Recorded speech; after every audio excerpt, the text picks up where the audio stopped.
that, or they just it feels like a little bit of a cheap shot to do what they did, Cole. But I mean, I understand the strategy. I mean, it's a heck of a shot from Jaylen Brown to hit it. Yeah, it was. It was a contested shot. Defense didn't have his hands up, but he had his hands behind it. He wanted to make sure he didn't foul on that three, right? It's true. The defense was right on him. He had his hand, and this is proof, Cole, that I did in fact watch the game. He had his hands behind his back. His chest was right up against Jaylen Brown. I mean, he did as much as he could without potentially fouling somebody, because we know how foul happy these refs are in NBA games. So, the defense was as good as it could be.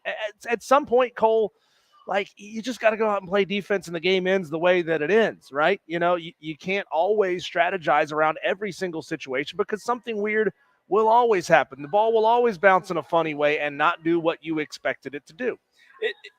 It's a valid side. There's both sides to me are valid. And by the way, you can weigh in on your opinion if you played basketball or coached basketball or still coach now. Let us know where you stand on this debate, because it is very intriguing. And I've had this conversation with a lot of different people over the years. 71307 is the text line. You can also jump in on the stream. We're live on Facebook, Twitter, and YouTube, as we are every single day. It's a fantastic conversation. I just think that if you're the Indiana Pacers last night, you have to sit there and think to yourself, okay, they have shooters. They space the floor very well. They're really good at passing the ball and moving off of guys quickly. You don't want Boston to control their own destiny, in my opinion. Like, when you're going up against a team as good as Boston, you've got to, kind of like you said, Diesel, you've got to have a little gamesmanship or something. You've got to move a chess piece. You've got to do something to weigh the odds in a different direction, because you just can't allow them to dictate the ending of the game. They're too good of a team, and they'll burn you every time. And that is a brutal loss. I mean, for the Indiana Pacers, they were down. When I turned that game on, Cole, middle of the third quarter, they were down 15 points or so. Sure. Coming out of halftime, they couldn't hit anything. It was ugly. It was not an interesting game to watch. And I turned it off for a while, watched something else, came back to it, and lo and behold, bam, we're inside 2 minutes to play, and we got ourselves a really good basketball game. You feel for those Pacers players who maybe wore themselves out coming down the stretch, getting back into that ball game. And you wonder how a disappointing, deflating loss like that might affect them in game two. T-Swizzle on the stream says the Mavs Timberwolves is going to be a hell of a series. Guard play is off the charts. T-Swizzle, we'll get to that game in this show today. So Tolo, turn it on, leave it on, and we'll get to that, because that's going to be a fantastic game. T-Swizzle also says should have fouled and sent them to the line. Madcraft weighs in and says the biggest thing for me is the Celtics don't look like the world beaters that we thought they were. Ricky on the stream says, go Mavs, Luka Magic. Again, we'll get to Mavs Timberwolves, because I am fascinated with that series. I cannot wait for that series to start tonight. I think that's going to be the best basketball that we've seen this postseason. But for Boston and Indiana, kind of to Madcraft's point, Boston every single year is in a situation where they're having to prove themselves over and over and over. However, they haven't done what they've looked like they're capable of doing in the postseason. They haven't closed that window. They haven't shown up and really, took the reins, took the bull by the horns, if you will, and captured on what should have been a championship already. Obviously, they have another chance this year, but they are very disappointing. And as you said, Diesel, a minute ago, it's even more disappointing for Indiana, because they're on the road at Boston game one. You got to feel like in a 7-game series, if you can go on the road and steal game one at their house, man, you have a huge advantage. Yeah, and it feels like, watching the Magic in the previous series and in this series, Cole, or in the game we watched last night, Madcraft is right here. Celtics don't look like world beaters that we thought that they were. It almost feels like it's inevitable now that the champion will come out of the West. And just to give everybody a heads up, coming up in the very next segment, we will have your first clue in your chance to win a $25 Ingles gift card. Think about that, Cole, $25 over at the deli. That's dinner for you and the family tonight. That could be you taking dinner home to the wife, taking that pressure off of her, being a hero with a $25 Ingles gift card, and we will give you your first clue, which is the answer to a trivia question. If you have the answer, you swing on by here, the Ingles Market that we're at, which is, Cole, at 1524 Locust Hill Road in Greer. If you have the correct answer, you could win that $25 card. Texter from the 470 says, Cole, we also have to remember that Tatum tends to do good for one game in a series and is quiet the rest. So don't count the Pacers out. So, Texter, I agree with you. I'm definitely not counting the Pacers out. However, I just know that even though you're right, even though Tatum hasn't been the best in the postseason, even though sometimes he does tend to hide and not show up like he should, that Boston team, in my opinion, is still the more talented team. When you have guys with playoff experience like Al Horford, who played really well last night, 15 points for Al Horford, shot 5 of 15 from the floor. You have guys like Holiday, Derek White, Brown, obviously Jaylen Brown hit the three to send it to overtime. I'm with you, Texter. I understand the Pacers are really good.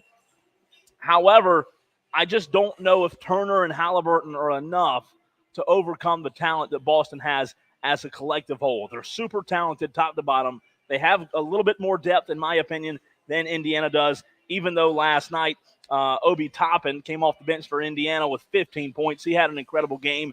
Just don't know if that'll continue in game 2 and beyond. But you just can't go on the road. My point is you can't go on the road and you can't have it so close to your fingertips and not capitalize. To me, last night, that's on the coaching. Texter, this is wrong. Texter, this is wrong, and I just want you to know what kind of legal ramifications there may be for reading this text message on the air. But I'm going to do it anyway because it's funny, okay? Texter says, could Diesel's birthday wish be to fix Jim Rome's sense of humor and make him as funny as he thinks he is? Did I text that, or did you text that? Because I think you and I both agree. I think you and I both agree. No, I think Jim Rome is great. Me too. By the way, happy 40th birthday to the man sitting to my right. It is Diesel's 40th, the big 4-0. The secret, Cole, is stay as immature as you can for your entire life. You think so? Yeah, I think you're set, man. You're going to be good for a good long time. So I don't know if our listeners, our Tolos, heard the promo yesterday. And by the way, you can continue to comment on the Boston game last night and what happened. But in the promo yesterday, I asked the question, and I want to bring that up right now, right out of the gate. Diesel's 40th birthday. I'm obviously a lot younger than you are, Diesel. Don't say a lot. That sounds bad when you say the words a lot. Okay, I'm younger than you are. What's the thing that you're the most scared about when it comes to turning 40 and getting gray hair and your AARP card and getting your wheelchair? Well, you ask any man who's over 40, and they'll tell you what the answer to that question is. Cole, it's that one doctor's appointment that nobody wants to go to when you're a man and you're 40. You know it's coming. You know you got to do it, but you can't prepare for that. You can't get used to that. You can't get ready for that. No, that's terrifying. Can you explain a little bit more? I'll tell you off the air, okay? I'll tell you off the air. The big 4-0, man. Let me ask you this. When you woke up this morning, did you feel any different? No, I felt one day older than 39 and 364. You didn't have like a back pain that you all of a sudden just didn't have yesterday? No, but I got a pain in my ass sitting beside me. To the right? Don't talk about Corey like that. From promotions. Corey hadn't done anything to you. Mackenzie hadn't done a single thing. Madcraft says, happy birthday, Madcraft. You know what I want? I want you to come down here today before 7 o'clock. That's my birthday gift request from Madcraft, is I need to see you out here. Not happening. I'll tell you, Madcraft ain't making this trip. I know Madcraft. He's not making this trip. We are at Ingles in Greer. It's Diesel's 40th birthday. So glad to have Diesel on the birthday show 2024, the big 4-0. We're at Ingles Markets, 1524 Locust Hill Road. I'm getting paid extra to be here, Cole. There's no way I'm missing this one. You're getting paid extra to be here because it's your birthday? Well, no, because we're here at Ingles, and we love being here at Ingles. We do. Yeah, we do. Let me ask you this question. Mhm. Speaking of Ingles, before we hit a break, what is the one thing from Ingles that you feel like would make your birthday just absolutely fantastic? I need the announcer to sing me happy birthday with that level of volume that you just heard coming over the microphone. Do you want me to ask her? Yeah, I think you should. What do you think I want she her would to say? sing the whole song. Okay. How about we get Melissa Whole to do song. it over the EPA? Oh, that would be great. Can we get Melissa to sing me happy birthday? Surely, Ruby should be here for that too. We need to have Ruby Downs. Surely, as the marketing director, Melissa has the power to use the intercom, right? Well, the answer, Cole, is no more sweets. Good God. My wife's been pumping sweets at me all day. I've had 2 cream-filled donuts today. I've got cake coming at me later. Like, enough. Like, can it be something with bacon? Can we make that? Like, can we make that? I told you about the bacon donut. Yeah, but that's also more sweets. I need just bacon is good. Just bacon. I might can make that happen. That's the thing. I think women overthink our birthdays way too much, Cole. Like, they're like, let me get you this big elaborate gift. No, just a pound of bacon would be great. Do you not? Let me ask you this question. By the way, good to see Jay Wilson from Sales in the house. Yeah. He walks in with a big, speaking of sweets, walks in with a big coffee. I don't even know if you could call that a coffee, can you? It's more sugar than it is. Yeah, that's a lot more sugar. I mean, it'll juice you up. It'll do the same thing. It's just in a different way. So as you start to get to like the mid-20s, late 20s, and obviously you now at really old 40, do you feel like you start forgetting about birthdays like I do? Sometimes I just forget. I forget about a lot of things, Cole. I've been very forgetful for the last 5 years or so. I blame COVID. I think I have COVID. You know what else you forgot to do today? What? Zip your zipper. That's not true. It is true. Why are you looking, Cole? It's true. I'm telling you. Why are you looking, you were pervert? walking around earlier, and everybody in the flower section, they told me what was going on. They could see my stem. They would tell me what was going on. Happy birthday, Diesel, the big 4-0. Let us know what we should do for Diesel. Texter says free burrito and cup of queso at Moe's. Free burrito. Let's go. Now, what are we doing here?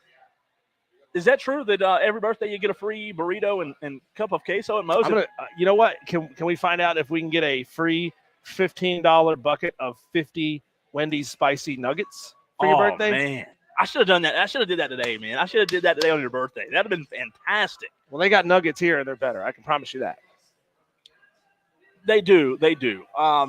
So let us know. I'm trying to think the entire store of Ingles what I should get Diesel for his birthday. I can choose between flowers. I can choose between chicken breast and the deli rotisserie chicken. I could even go to Starbucks maybe or the beef jerky aisle. I know Diesel's a beef jerky guy. There's a fantastic beer and wine section over there. Just FYI. That's true. Yeah. Well, listen, we're glad to have you here on this 40th edition of Diesel being on planet Earth. We're glad that you're here. We hope you stay at least one more year. Matt Kraft says happy birthday on the stream.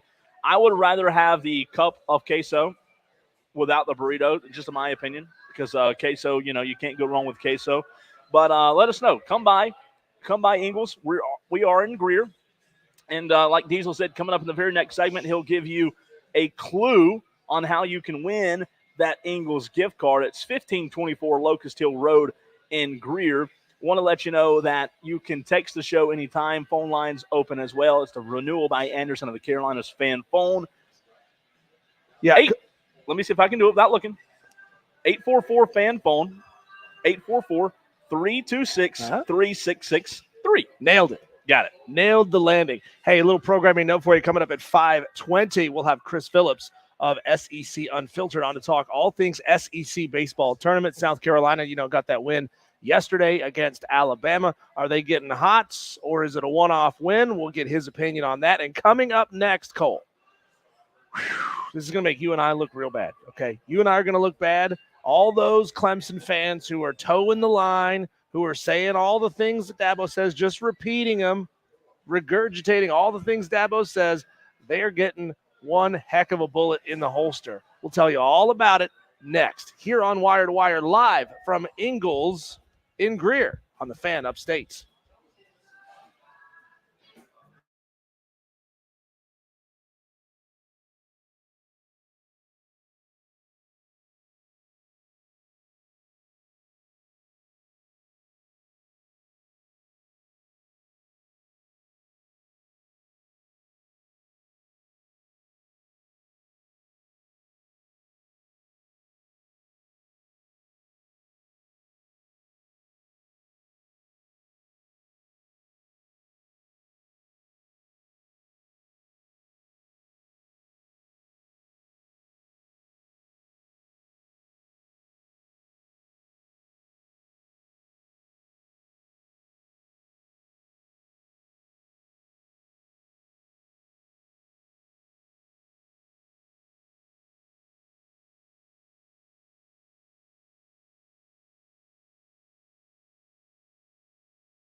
For fan phone. This is Wire to Wire with Diesel and Cole Bryson on the Fan Upstate. Cole, how would $25 in your pocket feel right now? Feels like a free $25. Better than what's in it now. Right? Which is nothing.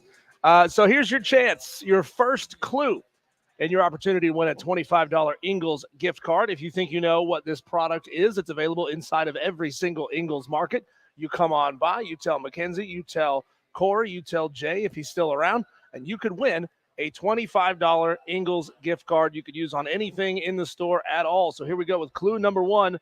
Even though I'm over 100 years old, I haven't aged a bit. I even wear the same size box. Well, that is a confusing clue, Cole. There's a lot going on there, okay? Need help. Even though I'm over 100 years old, I haven't aged a bit. I even wear the same size box. You might need clue number 2, which means you're going to have to listen. Coming up in just about an hour from now, that's when we'll give you the second clue. But if you think you know what this product is, come on by. You can win a $25 Ingles gift card. We're at 1524 Locust Hill Road in Greer. Come inside the front door, take a right. You will see us. Thank you to Bo, who just stopped by. He's actually been here, Cole, since before the show started. I met Bo years ago at another station event. He said, I'm going to come by and see Diesel, and I'm going to come by and see Cole Bryson and say what's up and hang out for a couple minutes. So we appreciate Bo. Bo time, baby. Yeah, man. It's Thank you for being a Bo-time. Tolo listener of the show. But Cole, I teased it. This is something that if you are a hater of NIL, if you are a hater of the transfer portal, you ought to remember this, write it all down, record this segment, whatever it is, because this could very well, Cole, be your silver bullet, okay? With the way Dabo does things, if you support that 100%, this is your trump card, okay? In an article posted by AP News, it's detailed how now Georgia quarterback Jaden Rashada is suing Florida coach Billy Napier and top boosters over promises made but not kept. Wow. Okay, we're going to get into this. This is deep. There's a lot of information to get to. In the suit filed on Tuesday in Pensacola, Cole, Jaden accuses Billy and co., that would be some big-name boosters, of fraudulent misrepresentation and inducement, aiding and abetting fraud, civil conspiracy to commit fraud, negligent misrepresentations, aiding and tortious inference with a business relationship and a business relationship vicarious liability, and is seeking damages of at least $10 million. Big time suit. We're talking big time money. We're talking more money than he was offered to come to Miami. So that's a big sum of money. His attorney, the scummy guy that he is, Rusty Hardin, who you may remember, Cole, from defending Deshaun Watson during his legal troubles. He defended Kurt Busch in his domestic abuse troubles. He's defended Adrian Peterson, Roger Clemens, Wade Boggs, Scottie Pippen. What was Saul Goodman not available to represent Jaden Rashada? He says, quote, sadly, this type of fraud is becoming more commonplace in the Wild West that is today's college NIL landscape. Wealthy alumni consumed by their school's athletic programs are taking advantage of young people by offering them life-changing sums of money only to renege on their commitments. He continues, quote, as the first scholar athlete to take a stand against this egregious behavior, Jaden seeks to hold these defendants accountable for their actions and to expose their as yet unchecked abuse of power. So, to recap, simple terms, Jaden Rashada, who was offered $9 million to come to Miami, who I guess had accepted the $9 million offer to come to Miami, claims that Billy Napier and some big boosters at Florida misrepresented their ability to get him a $14 million offer, $13.85 million to come to Florida. Well, the claim is that they never paid. The claim is they made it really difficult for him to get paid. The complaint says that Rashada tolerated several delays in getting paid before ultimately being left with no faith in Florida's team leadership and the individuals who had constantly lied to him. So I'm not sure, because you and I are discussing this for the first time on air. I'm not sure where you side, and I'd love to hear where the Tolos, the listeners' side. 71307. Start your text with the word Fan Diesel. But I'll tell you this. From the reading that I've done, hearing you read the article that you just read, and the little bit of information I've gotten, I think that there is nothing, and I repeat, absolutely nothing, that Rashada has done wrong. In fact, I think that he is it's absolutely fair on his part to file the lawsuit, because here's my opinion. If you're going to make these kind of big-time offers, write these big-time checks, and make these big-time commitments to the student athletes, if we're going to ask them to use that word commitment, when you use the word, when you say you're going to write the check, you better put your money where your mouth is. If you're getting delayed, I know what it's like to have a small payment delayed. I've never had $13 million or millions of dollars delayed, but it's frustrating, right? I can say this. The world we live in with NIL and these student athletes making this kind of money, Diesel, regardless of how you feel about it, it's the boosters, the coach, and everyone, every party involved, it's their responsibility to put their money where their mouth is and make sure the check gets cashed. So, Cole, the question is, and some people may ask, why wasn't the NCAA involved in this at all? Well, if you recall, Cole, in March, the NCAA halted all investigations into booster-backed collectives or other third parties making NIL deals following lawsuits from players. That decision came after a federal judge granted an injunction saying any rules against recruiting inducements inhibits athletes' abilities to cash in on their celebrity and fame.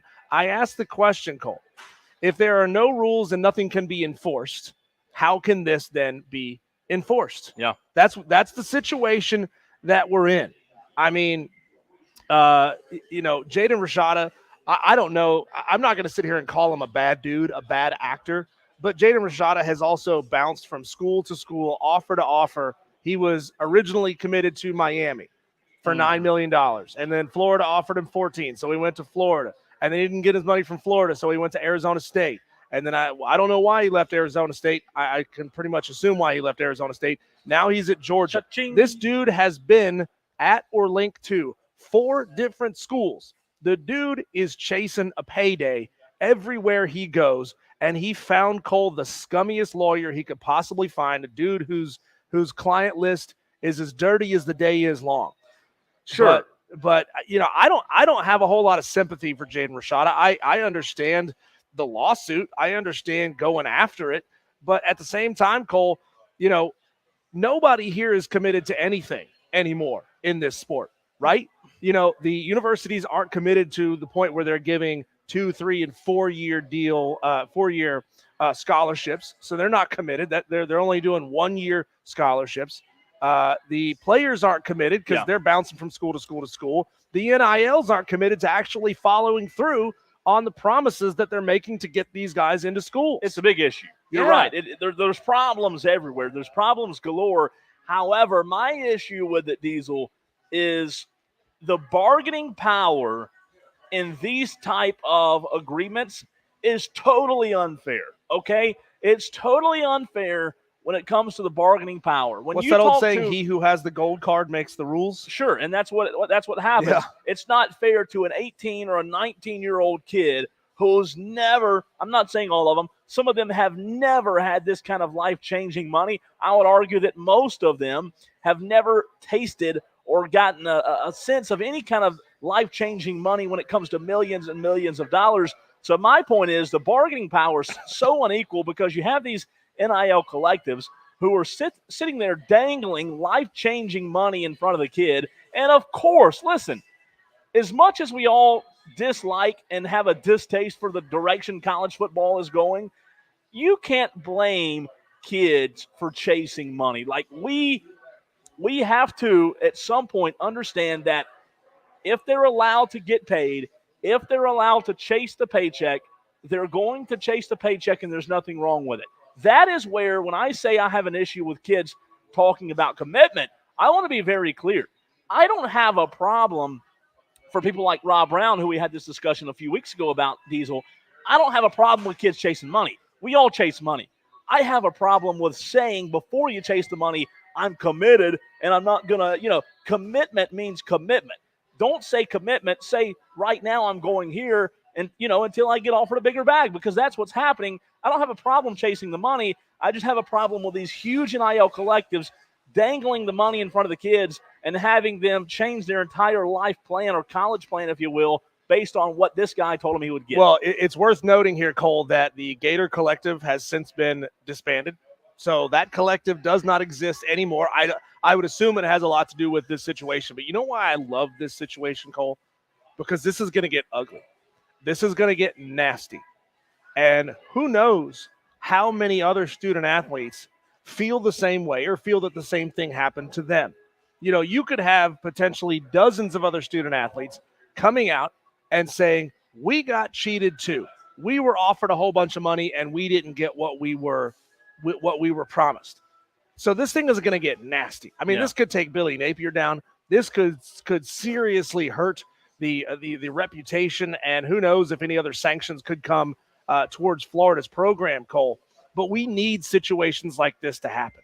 We need it to hit the fan in a way like this, Cole, because that's what's going to cause, that's what's going to force some form of rules and legislation to be put in place. We hope. Again, I don't know how that's going to look. What that probably means is that student athletes are going to have to be made employees of the university, and all funds will flow through the universities, and commitments will change from the universities to 2 and 3 and 4 year offers. And, money will be paid up front or put into a trust or whatever, whatever that may be. I really feel like the negativity surrounding this situation will force us into a collective bargaining scenario again, so that these schools, as of right now, Florida is not named in this lawsuit, but so that these schools and coaches can protect themselves, because you know what? You can't sue a collective bargaining agreement. I think it's interesting that Kirby Smart gave this kid, Rashada, the green light, the blessing, the okay to file the lawsuit, because he did, and I respect that. He did ask Kirby Smart before he did it, and Kirby said, kid, do it. And here's where I think the guy has a case, and here's where I think that Kirby Kirby Smart's going to say sue Billy Napier. He's one of his rivals. Sure, but here's where I think they have a case. Billy Napier shouldn't have been involved in that conversation to begin with. Of course. Billy Napier shouldn't have been involved with a conversation of making promises to kids about NIL. He needs to leave. Not only him, other coaches, head coaches, especially at that big of a school, need to leave the NIL to the collectives and allow the coaching staff to do their job and let the collectives do theirs. I'm shocked that a school like Florida and other big universities like that don't have another staffer there whose entire job it is to coordinate all this NIL stuff, so that the coaches don't have to deal with it, so that all that coaches have to do is coach. Right?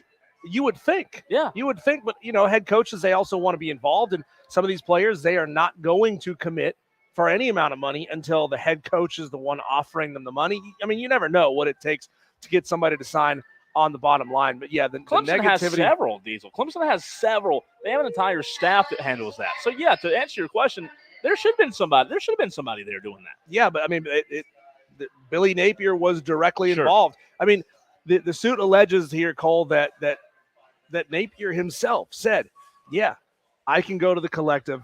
I can get you this $13.85 million, right? Like he essentially promised, I can get this for you.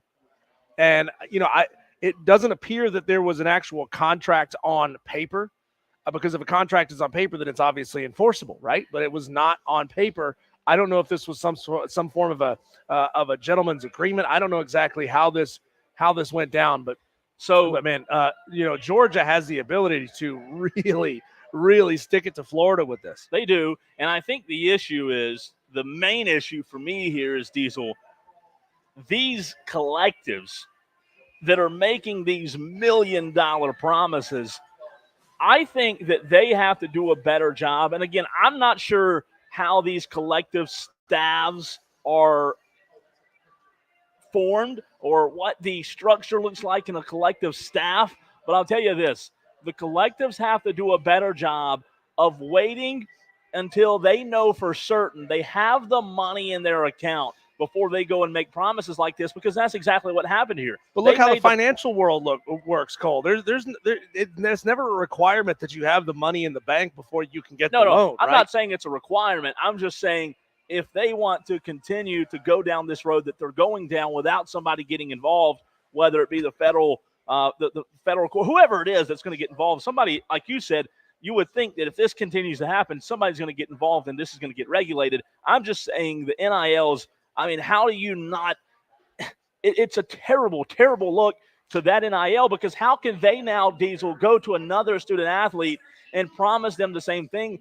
The word's out on this NIL. Well, the players know the Gator that Collective can't, because they don't exist anymore. the players know that when it comes to Florida, though, that there's a bad rap. There's a bad rap with Florida. There's a bad rap with Billy Napier. And now that this black eye, this stain, if you will, I don't know that it'll go away for a while. Well, fantastic question is how do we know that didn't happen? How do we know that Jaden Rashada didn't get into the DMs of other athletes who are thinking about going to Florida and say, hey, don't believe anything they try to sell you, right?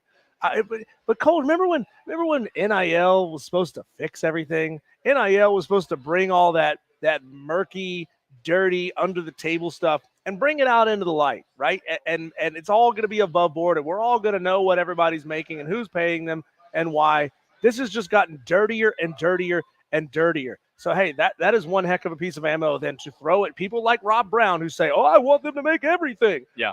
This is going to be great for football. No, man, this is terrible for football. Now, the product on the field has never been better than it is. I'm not talking about anything about the product on the field, but everything off the field is ugly with this. And it wasn't supposed to be. This was supposed to fix everything, but it sure as heck didn't. Spur Daddy on the stream chimes in and says, TOLO, that stands for turn it on, leave it on. Spur Daddy also mentions that the Gamecocks are up 4-2 in the sixth.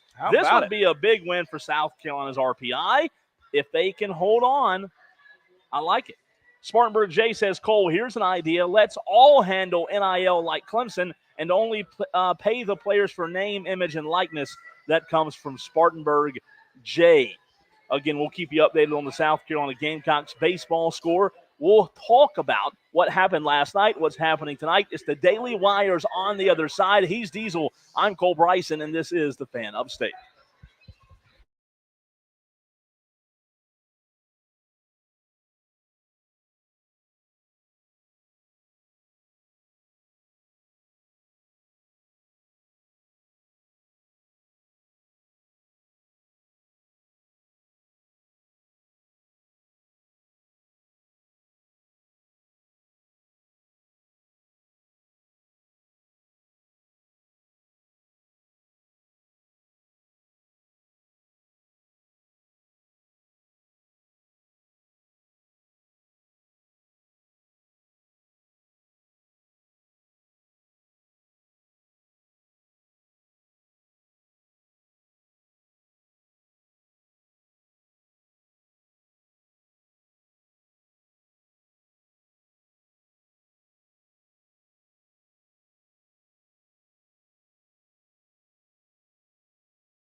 Wire to Wire, the newest afternoon drive show. Ruby's in the house. Sienna, Melissa, everybody from Ingalls is here as we are live at Ingalls. So good to have the whole crew here.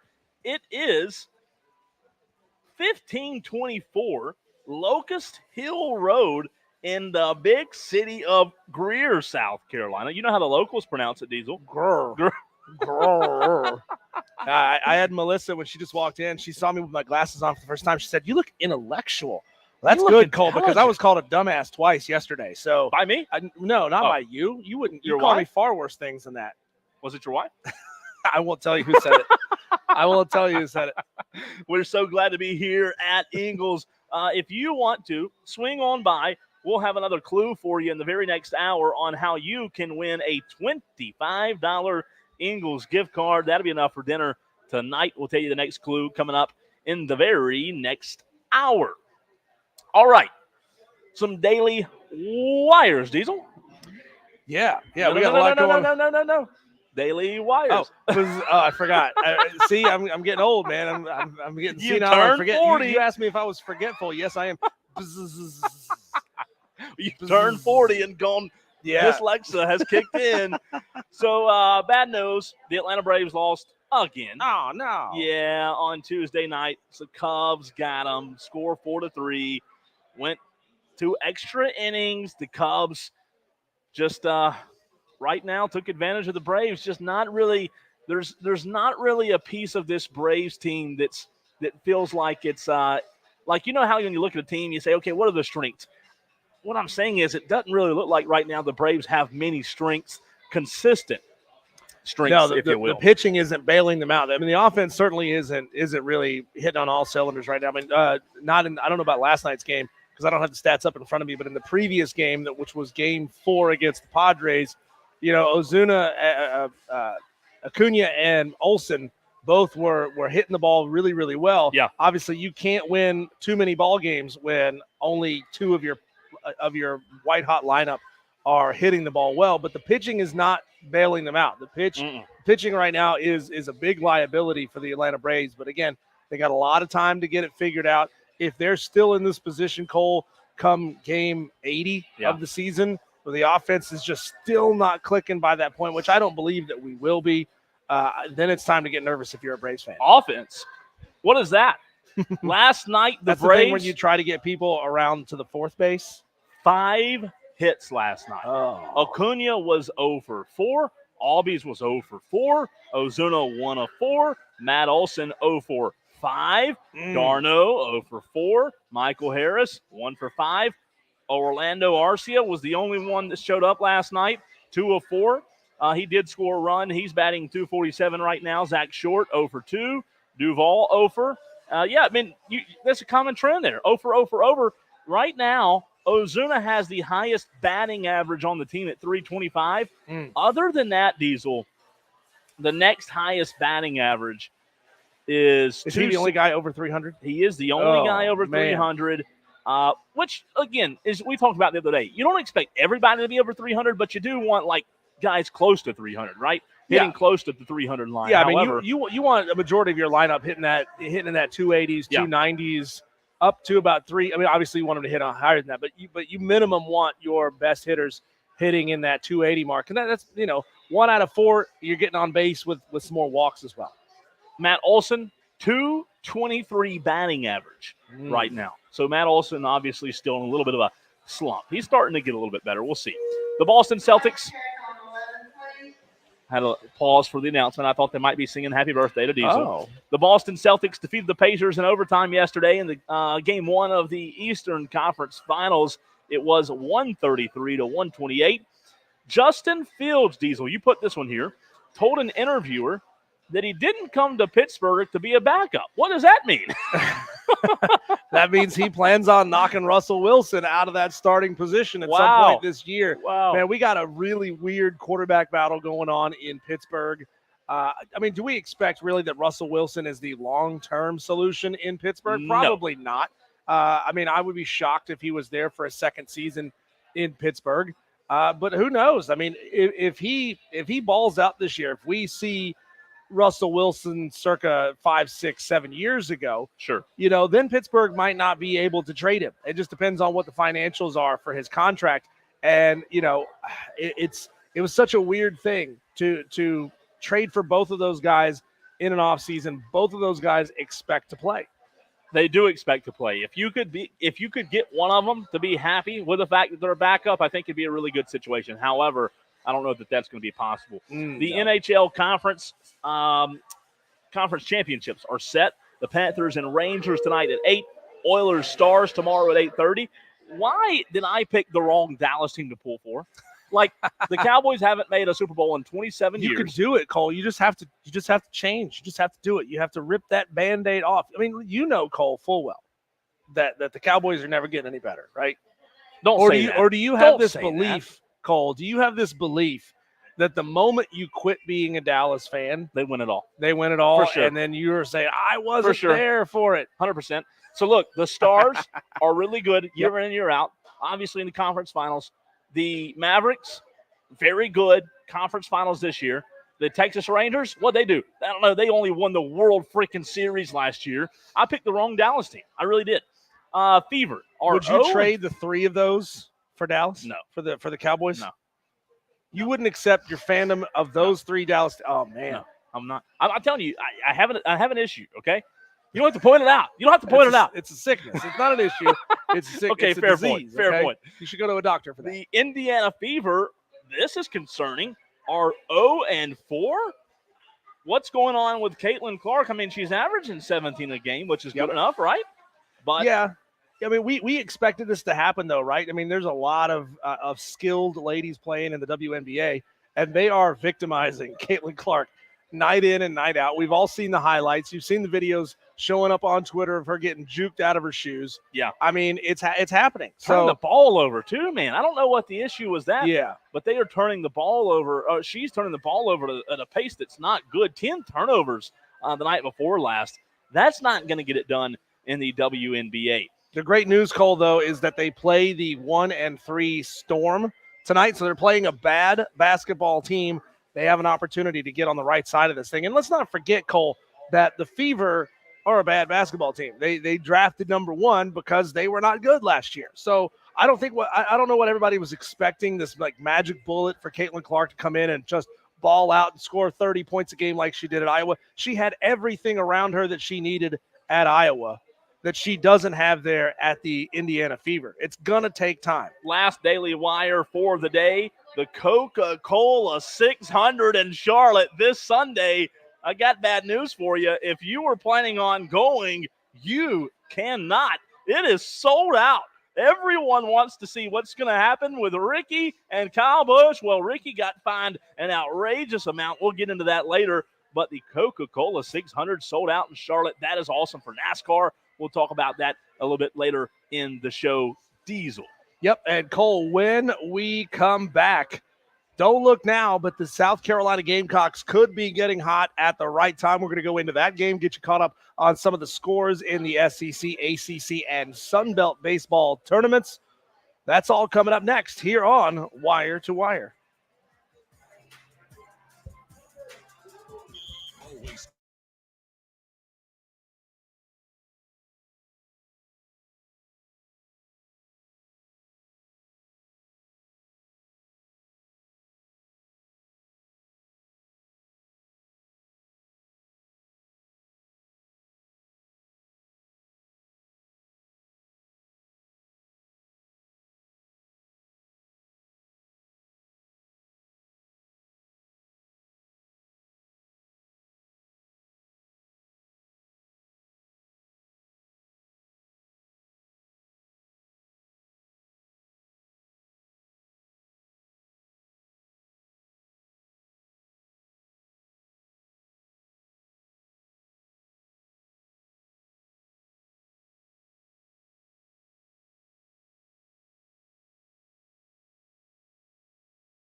Don't look now, Cole, but the South Carolina Gamecocks find themselves on a bit of a heater. Up 4-2 right now, bottom of the 7th, taking on Arkansas, the the number 5 in the country. Arkansas Razorbacks. They are 43-12. South Carolina up on them 4-2, bottom of the 7th. This is now in the double elimination stage of this tournament. I love the double elimination, single elimination format that the SEC has. The Sun Belt has that format as well. The ACC, they've gone to pod play. It sucks. It's weird. There needs to be mean anything. There needs to be some uniformity, Cole. Maybe the ACC is looking at that like it gives potentially more data points, more games, more data points. But at this point in the season, Cole, if you know, like these guys, those putting together the field of 64, they know who they're probably going to put in at this point, and they may be like parsing words. They may be kind of waffling back and forth, picking and choosing between one or two teams. But there's not some major changes that are going on that are going to happen from the conference tournaments. I have a question about this South Carolina game. Mm-hmm. And I really hope our Gamecock Tolos are listening. When you as a Gamecock fan give so much energy into Mark Kingston being fired, are you going to put the same energy into knocking off the number 2 seed if you continue to play well today? It's the bottom of the 7th. As Diesel said, 4-2 South Carolina. Garrett Gainey just came in for Carolina. They just made a pitching change. Do you think South Carolina fans are going to keep that same energy when it comes to beating the number 2 seed? And Lord forbid, South Carolina go on a heater and rattle off some wins. Man, Melissa's over here dropping bombs on us, showing us really crazy articles that affect the South Carolina Gamecocks. That's not news yet, Cole, so I'm not going to share that, but that would be huge news for South Carolina and their football team if that comes to fruition. But the South Carolina Gamecocks, they won 10-5 yesterday against Alabama. What do you think, though? Answer the question. You think they'll bring the same energy? Oh, no. They'll be right there on that razor's edge, looking for any excuse to say fire Mark Kingston. I agree. It doesn't matter. There's that segment of Gamecock fans who are over it, who are done with him, who aren't going to, it's the same way with Brad Brownell. Cole, like, are they brothers? Are we sure that Mark Kingston and Brad Brownell aren't brothers or twins or the same person? Because they seem to be super adept at having success exactly when they need to. I mean, if South Carolina starts this SEC tournament 2-0, beats Arkansas, and continues on in this tournament, I mean, how much of a case are the Fire Kingston people going to have? I can't wait. That's going to be fascinating. Just for the content, just for content purposes of this very show, I hope and pray that South Carolina goes on a tear and wins the next 6 straight games. We have those people in our audience, Cole. They are suspiciously quiet today. Watching this happen in real time, they're not responding. They're not texting into the show. Where are you? I want one Gamecock fan with a set of stones on them who will text in and say, you know what? I said fire Mark Kingston when they got swept the final 2 series of the season against Tennessee and against Georgia. Here's what I think now. Yeah. Just please especially if they have the balls to do it, would you? Shout out, by the way, to junior catcher Cole Messina. He's been named a Buster Posey Award semifinalist. He leads the Gamecocks with a .320 batting average to go along with 19 doubles, which is tied for 3rd in the SEC. He's got 18 home runs, 56 RBIs on the season. The 16 finalists for the Buster Posey Award will be announced on June 6th. So he's getting it done over there, Cole, and he could be taking home a big-time award. But, Cole, last night, South Carolina looked really good. Chris Veach, he struck out 6 in 5 1/3 innings. The team hit 4 runs. The bats were white hot. 4 home runs in the game, including a grand slam from Dalton Reeves. Cole Messina, who we just mentioned, 3 for 4 with 3 RBIs, a solo home run, and a 2-run double in the win. We may have just jinxed it, though. Ethan Peltry hit his 44th career home run. He now has 21 on the season. And Gavin, how do you say this guy's last name? Casas? Good Good enough. Homered for the 9th time this season. He has 28 home runs at South Carolina. This team is playing as good as we expected them to look in this tournament prior to the final 2 series of the season. And it's just proof, Cole, you can't predict baseball, right? It is such an unpredictable sport. You never know where these teams are going day in and day out. So Garrett Gainey came in just moments ago for Cole Stovall, and Garrett Gainey only threw, I believe, 3 or 4 pitches. The bases, there was already a runner on first and second. They have no outs in the bottom of the 7th. Arkansas just scored, so I said we might have jinxed it. It is now 4-3. Us talking about what would happen if South Carolina wins. We may have jinxed them. It is 4-3, bottom of the 7th.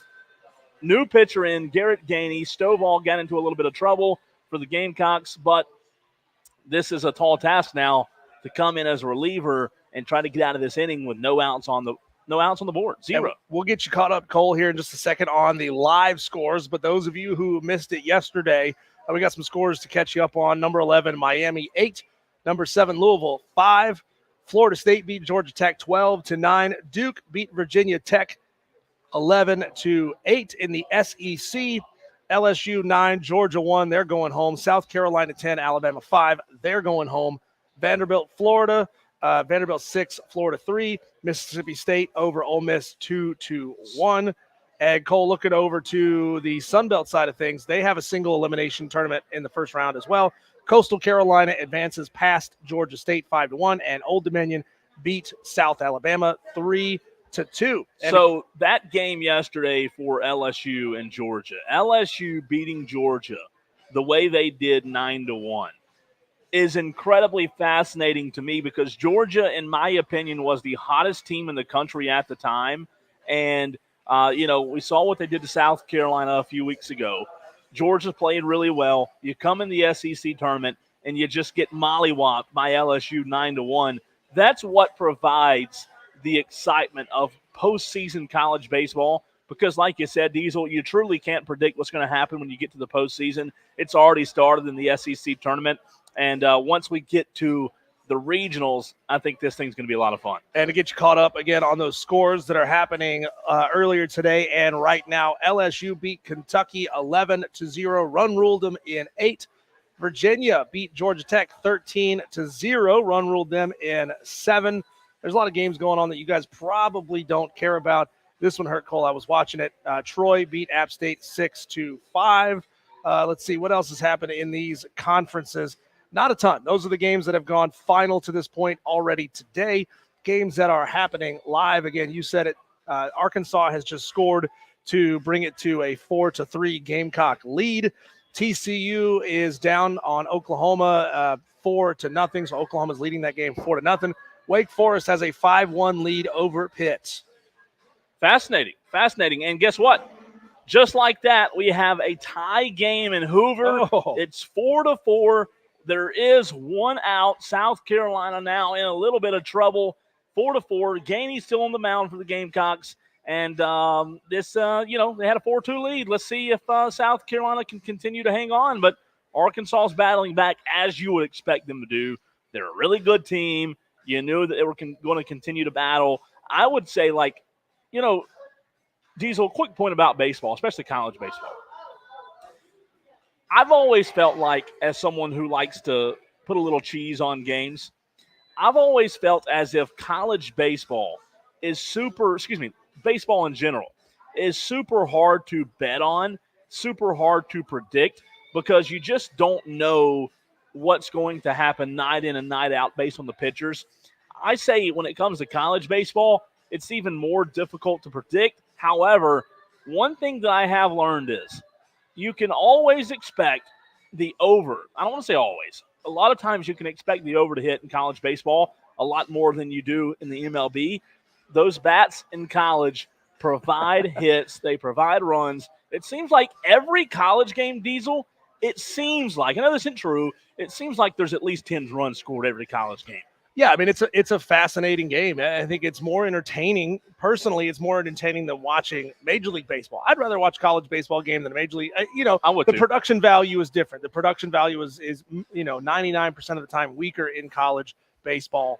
But I think it's a more entertaining product because you know why? It adds that passion that you have for your favorite college teams. Sure. I'd rather watch that any day of the week. End of the 7th inning now. Just giving you a little update in a huge game in Hoover. The Gamecocks, Gainey got out of the inning. He did allow 2 runs. It is now 4-4 heading into the top of the 8th inning. Up to bat is LaCroix for South Carolina. He is 0-3 today. South Carolina's going to have to get some bats going because the bottom of the lineup's coming up, LaCroix and then Casas, but you do get the top of the lineup who hadn't been the best today either. Cole Messina is the only player today for the Gamecocks that has 2 hits. Everybody else, Bringling 0-2, Petrie 1-4, Jackson 0-2, Nolan 1-3. Got to get the bats going here. LaCroix, who's up to the plate now, 0-3. Arkansas's lineup's really good, as we've seen all season. This should be a fun finish. Just a reminder that Clemson will take on Miami tomorrow. Clemson will take on Miami tomorrow. So is that the 11 a.m., Diesel? will be in action. You asked me that question just as I closed the schedule. Why would you do that? I apologize. Cole? Right on cue. Do want to remind you, as we are looking this up, Cole, do want to remind you that coming up in the very next segment, we will give you your second clue, your chance to win a $25 Ingles gift card. You can listen up for that clue coming up next. We'll add to your first clue, and if you think you know what the product is that's available inside of all Ingles markets, then you can swing by, give us the answer to the question, and you could score a $25 gift card. Cole, the game tomorrow is at 11 a.m. Is at 11 a.m. being played in Charlotte. By the way, if you've never watched a game at Truist Field in Charlotte, it is a fantastic view, like sitting behind home plate. The scenery, I mean, this field, Diesel, it's smack downtown Charlotte, like right in the middle. Whoever bought that property and decided, let's put a baseball stadium here, is a genius. The problem is, Cole, that as nice as that stadium is, as nice as that view is, it couldn't be expanded. So even if Charlotte ever got a Major League Baseball expansion team, they would have to spend a ton of money to buy out property because I believe there's apartments like just over the outfield wall and all directly around it. So, I mean, look, do I think that they would have the money? Yeah.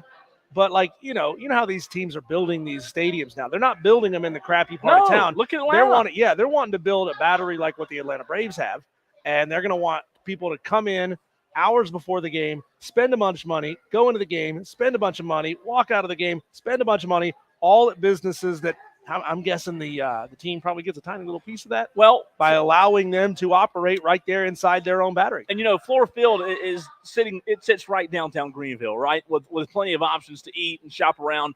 I think that Spartanburg, the long-term plan, as we talked about in the past couple of weeks with the new Spartanburg Hub City baseball team. Let me get it right: the Hub City Spartanburgers, Diesel. I believe their long-term plan is to do something very similar because you're right. You do have to have venues and entertainment and restaurants around it. For example, I remember, growing up, you go to Atlanta Braves games, you park like, let's just call it like it is. It was in a little bit of sketchy part of Atlanta, right? Like, you didn't feel the safest walking back. Are you talking about old Fulton County? Or are you talking about Turner Field? Oh, Turner Field, there's a big parking lot right there, but you're right. If you're not in that parking lot, it's kind of you were in a sketchy. Now part the of town. old one, I mean, the outfield wall's still there, right? I believe, unless they've done something with it. But for example, the new stadium for the Atlanta Braves in Cobb County. I mean, it feels like you're in a different world. It does. It really does. I mean, it's like, where have I gone? I mean, I'm in a different world, and it's not in Atlanta. It's not. Like, you have to get on whatever interstate road that is that takes you out toward Cobb County. Listen, it's fantastic. Got to get on the loop. I think the parking sucks. For those that have been in the new Truist Park, the parking's absolutely pitiful unless you want to pay $1 million, to park up close. But it is what it is. You have to have that entertainment around it. I like the new Brave Stadium, though. Top of the 8th, quick update. South Carolina, Arkansas. If you just tuned in, this is game 2 for South Carolina. Casas is at the plate for the Gamecocks. We're all tied up at 4. Arkansas is the 2 seed. Diesel, before we hit our break, when you look at South Carolina baseball, when you look at Clemson baseball, obviously we know the state of those 2 programs. But when it comes to other programs in the state, I believe we had a total of 5 South Carolina teams projected to be in the field of 64. PC, Coastal, Clemson, South Carolina, and who was the third? College of Charleston, right? Charleston, yes, you're right. Of the 3, if you have to pick one today, not Clemson, not South Carolina, that makes a deep, maybe Cinderella-type run, who would you pick?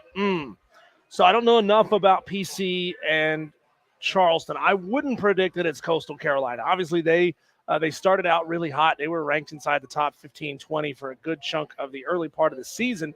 But then they, I think people have said it's injury related, and they have fallen off in a big way because of that. So I don't think Coastal Carolina necessarily has the arms.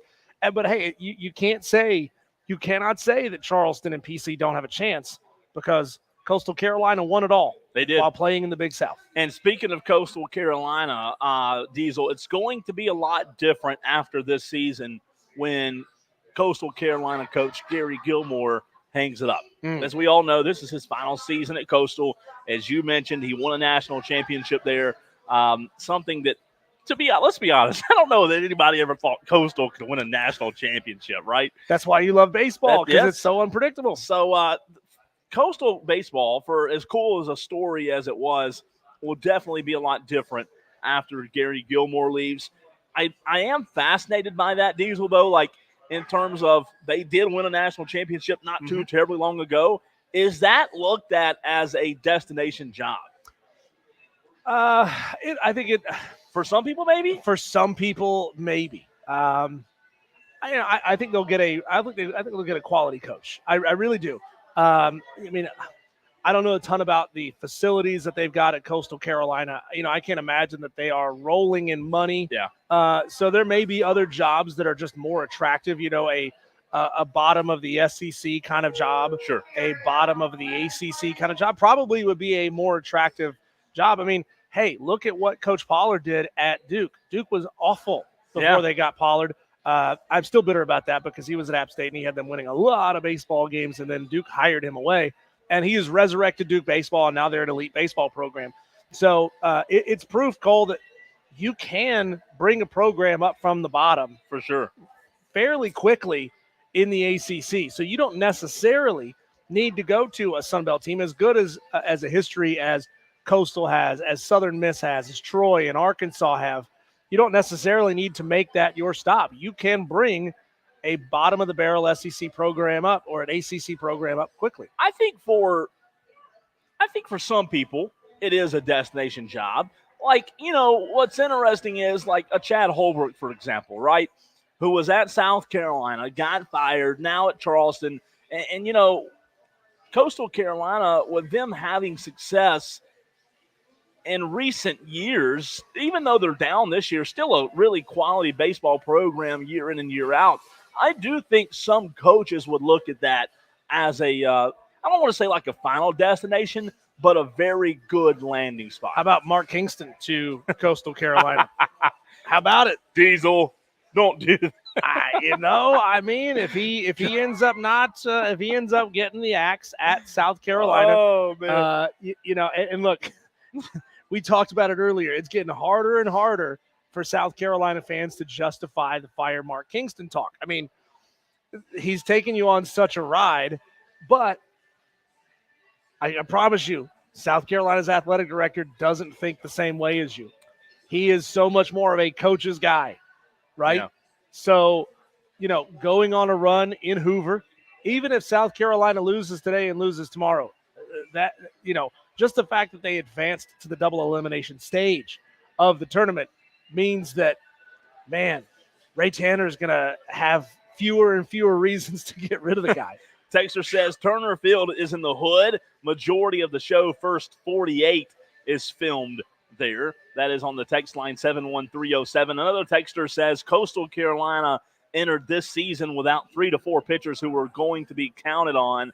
They were lost due to injury, like you talked about earlier, Diesel. makes what they've done this year even more impressive.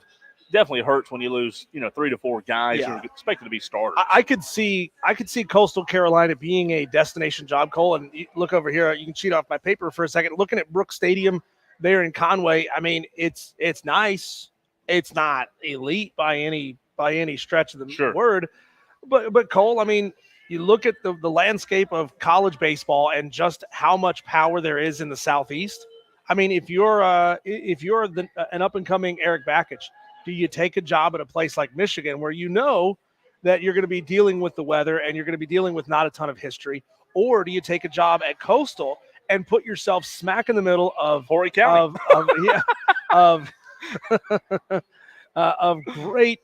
great recruiting territory, of the hub of college baseball? That's true. I mean, I think you could probably almost do better for yourself. Sure, Coastal's not going to pay the same amount of money that a Michigan or a Minnesota. Imagine being a baseball coach in Minnesota and getting that team ready for a season. I mean, they're having to practice underground, for God's sakes, because the permafrost hasn't thawed yet.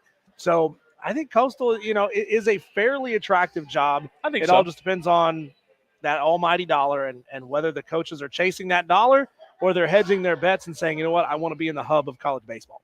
All right, coming up in the very next segment, I want to ask the question, Diesel. There's been a lot of talk about Lenora Sellers coming into the 2024 season. I do want to pump the brakes. I want to ask the question to you, to our Tolos, our listeners. Are the expectations that we're putting on Lenora Sellers a little unfair? Get your thoughts in 71307. He's Diesel. I'm Cole Bryson, and this is The Fan Upstate.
And phone. This is Wire to Wire with Diesel and Cole Bryson on the Fan Upstate.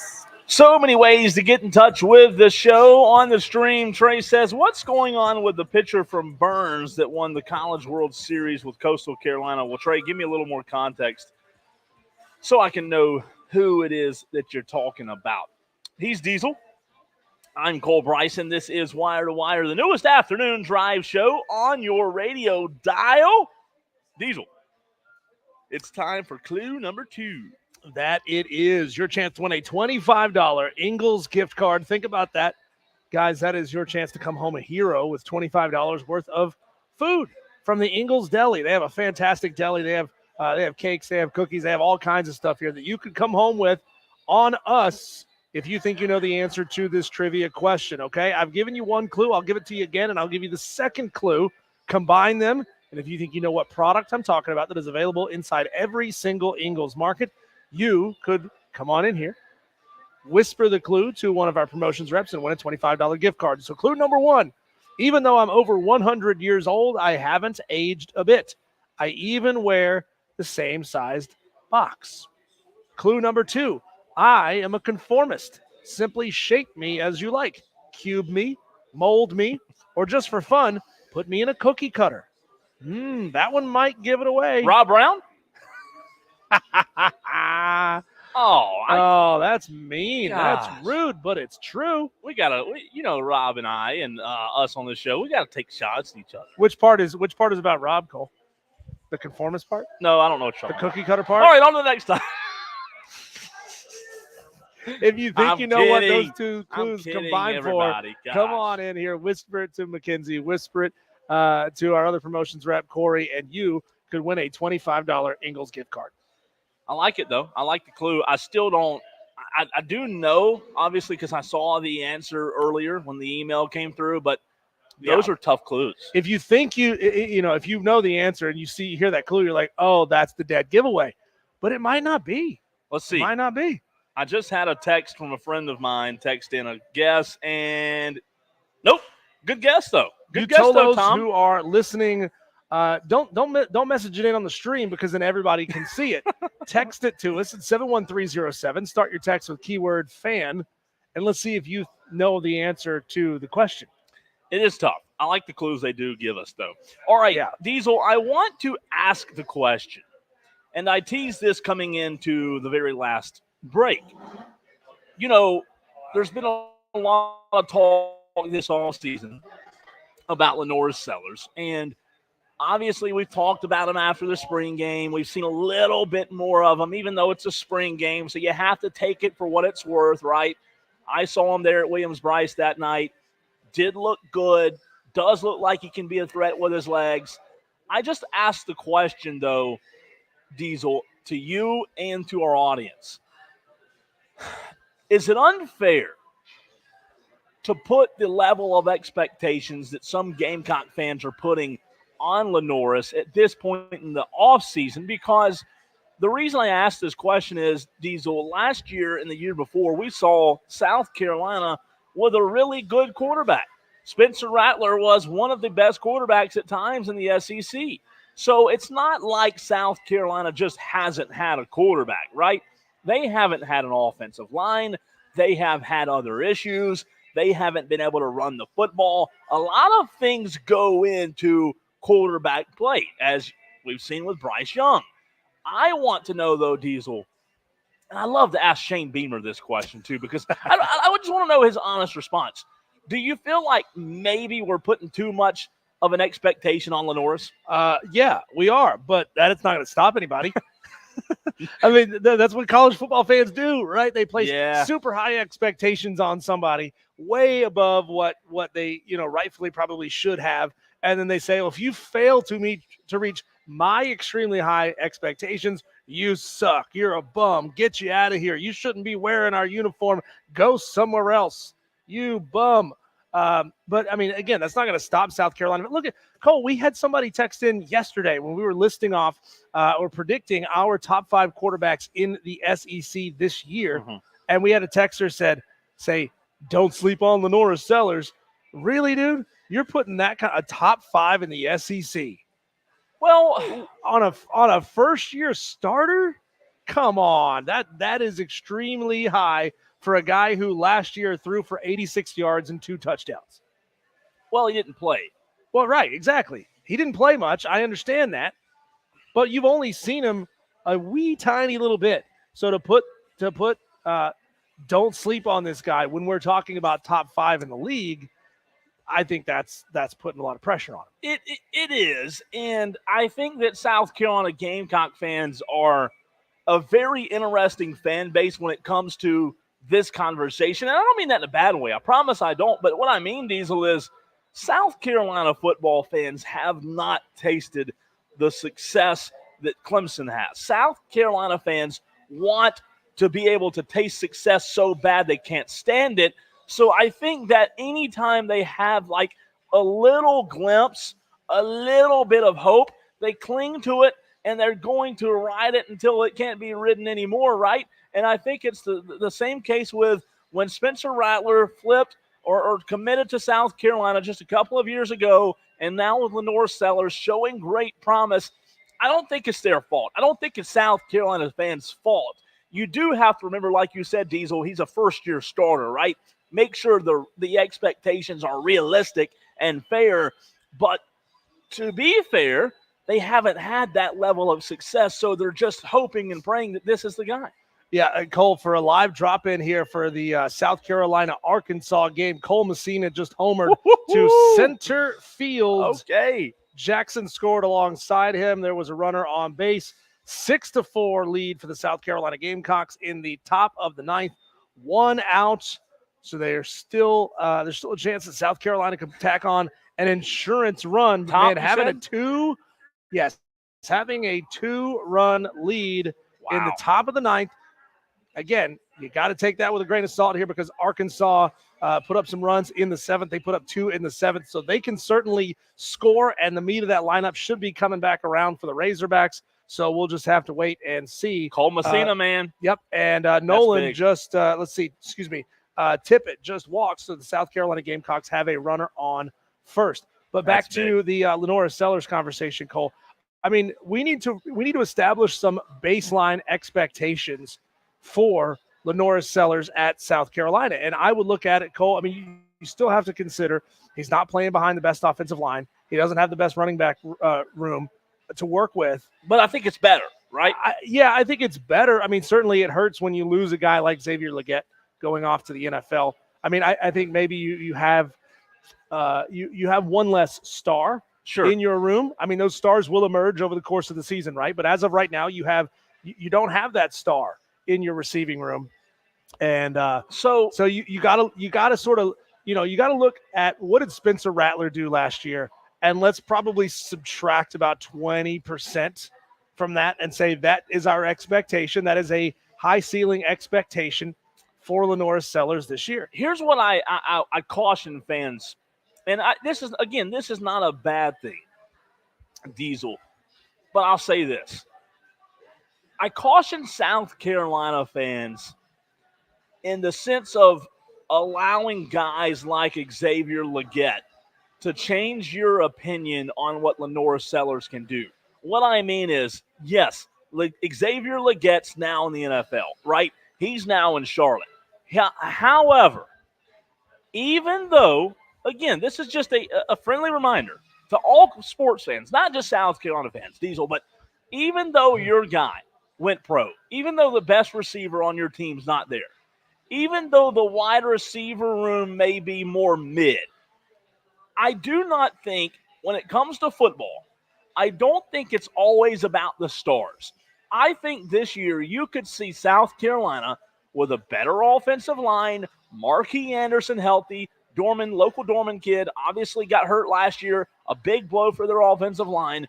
I think you could see a better O-line, a better run game, and while the receiver group may not have that one Xavier Legette, I still think that when you look at building a roster for the fall, you care so much about putting pieces around Lenore Sellers, just as the Panthers are doing with Bryce Young.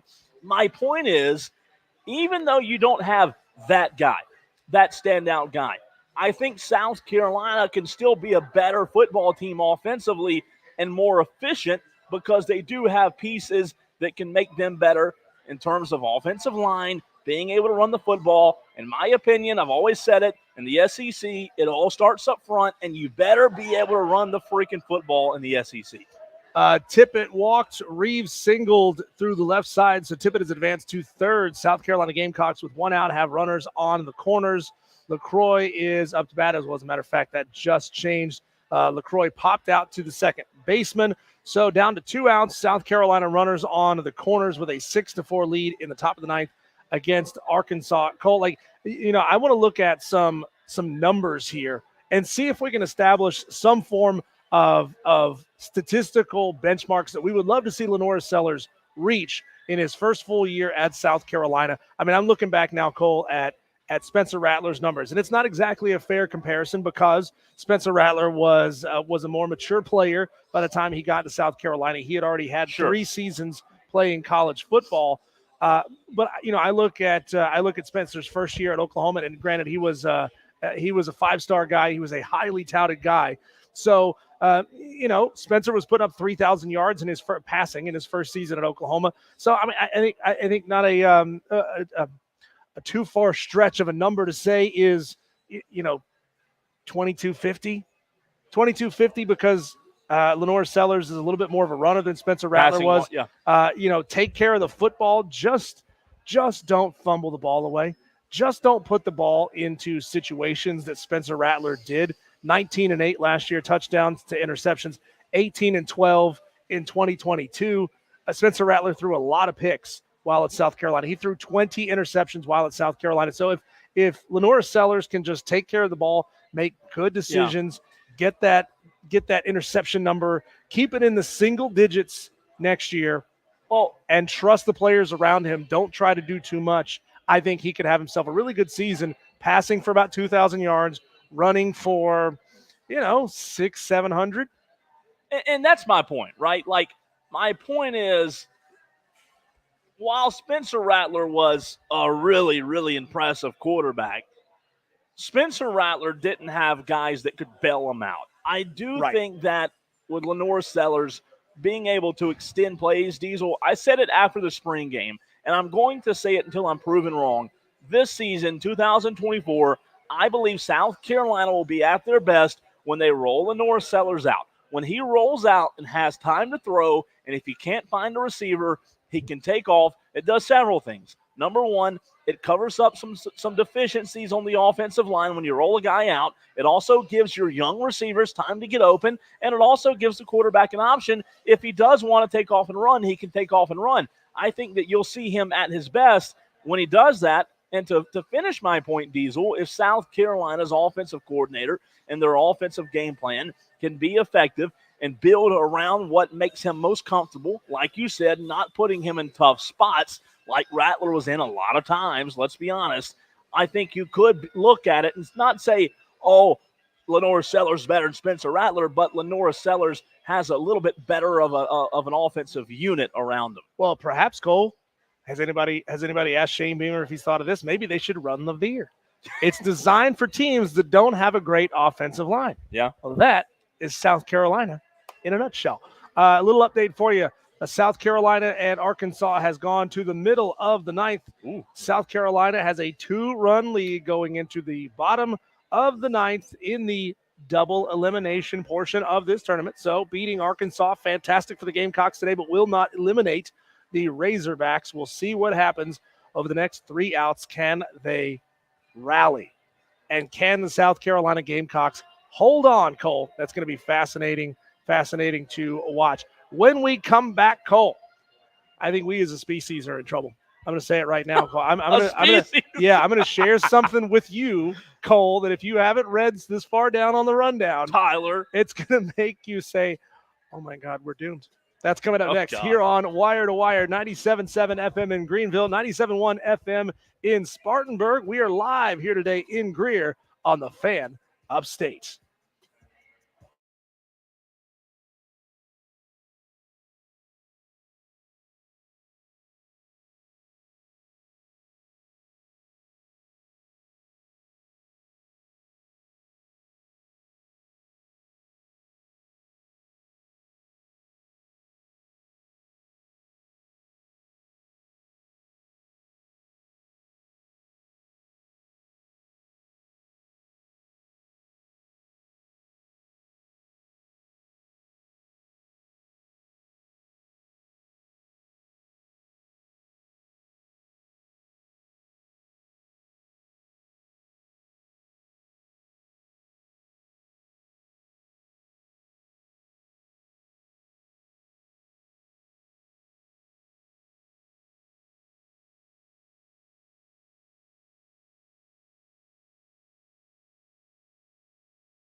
Cole, I am scared for human beings as a species. I am terrified. You know why? Why? Not because of all the things we do to ourselves to destroy ourselves, right? Like war and famine and hatred and Donuts. donuts and too much bacon, too many trans fats. No, it's because, Cole, physics professor at the University of Albany, Kevin Knuth, says that he and his colleagues are making small, handheld nuclear reactors with the hope of luring aliens to Earth. Oh, Yeah. I mean, if you want to lure aliens to Earth, why not just make them a $14 million NIL offer? Now, right? That'll lure anybody to anywhere, right? You would Even think. Gainesville. Now, who is this guy? He is a physics professor. He is a tenured, the highest ranking physics professor at the University of Albany. I don't know if their physics program is any good, but they got a physics program, right? And he got hired. And he's hired, and he's been there for a long time.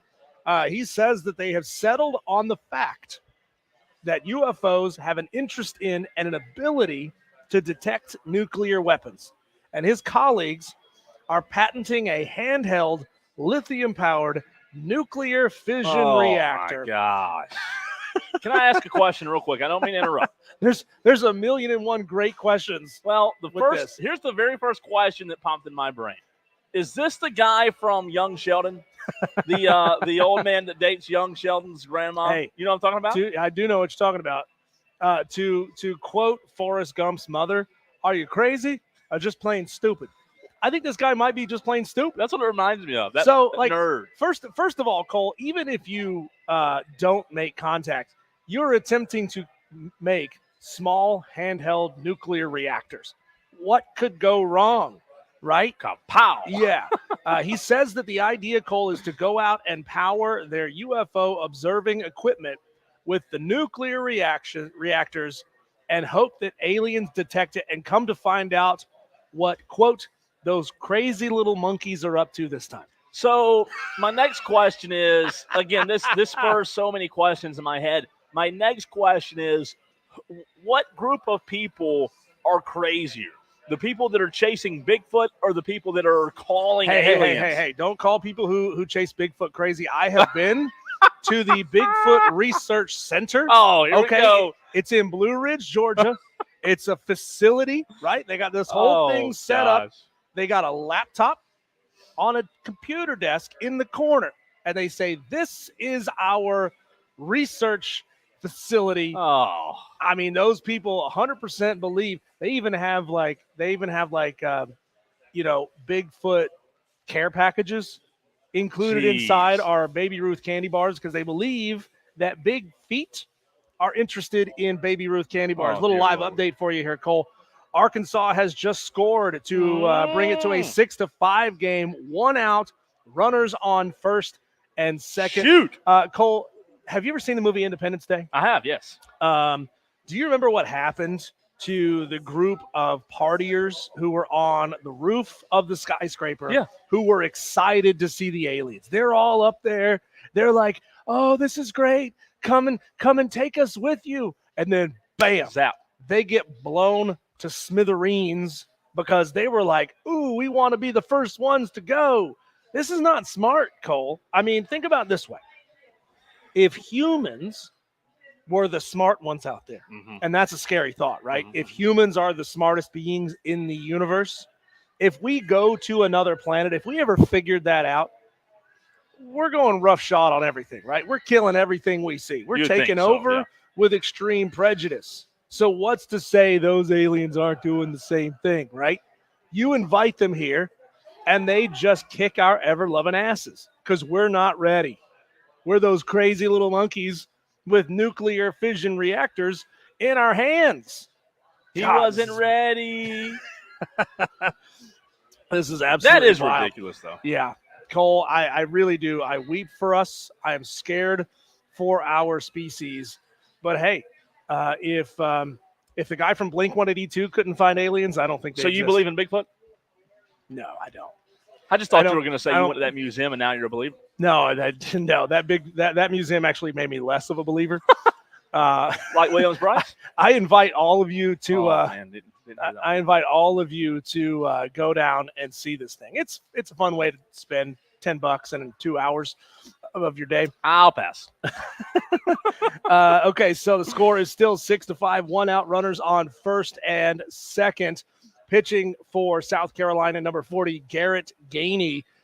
Those of you who are listening to the stream, let's hear your thoughts on the attempts to contact the aliens by zapping our nuclear power abilities out there to them. Speaking of aliens, is the texter from the 203 like an hour ahead of us? Because 18 minutes ago, the 203 texted in and said, South Carolina knocks off Arkansas. Let's go. Yeah. Well, texter, it's not over yet, It's not buddy. over yet. It's 6-5. It's not over yet. Madcraft on the stream, no. Cole says, so he wants to give people tiny handheld bombs. He also says it's incredibly likely that any alien civilization would be hostile. Not good. You said, oh no. What happened? Fielder's choice, runner advances to third. So now Arkansas has the tying run at third. Go ahead and run it first. However, there is 2 outs. This is this is great. Like, this is college baseball at its best right here, man. This is fantastic. 2 outs. Inject this into my veins. Come on, Gamecocks. Come on. Hold on. Garrett Gainey, who has thrown now 2.2 innings. He has allowed 4 hits and 1 run. Only walked 1 batter, 3 strikeouts for Garrett Gainey out of the South Carolina bullpen. He is 0 for 3 on the season. Let's see if he can pull them through. 1 more out's all the Gamecocks need to go 2-0, to start, rather, 2-0 in Hoover. That would be absolutely phenomenal. Cole, coming up here in just about 20 minutes or so, we will have Chris Phillips of SEC Unfiltered, and what a perfect time to have him on.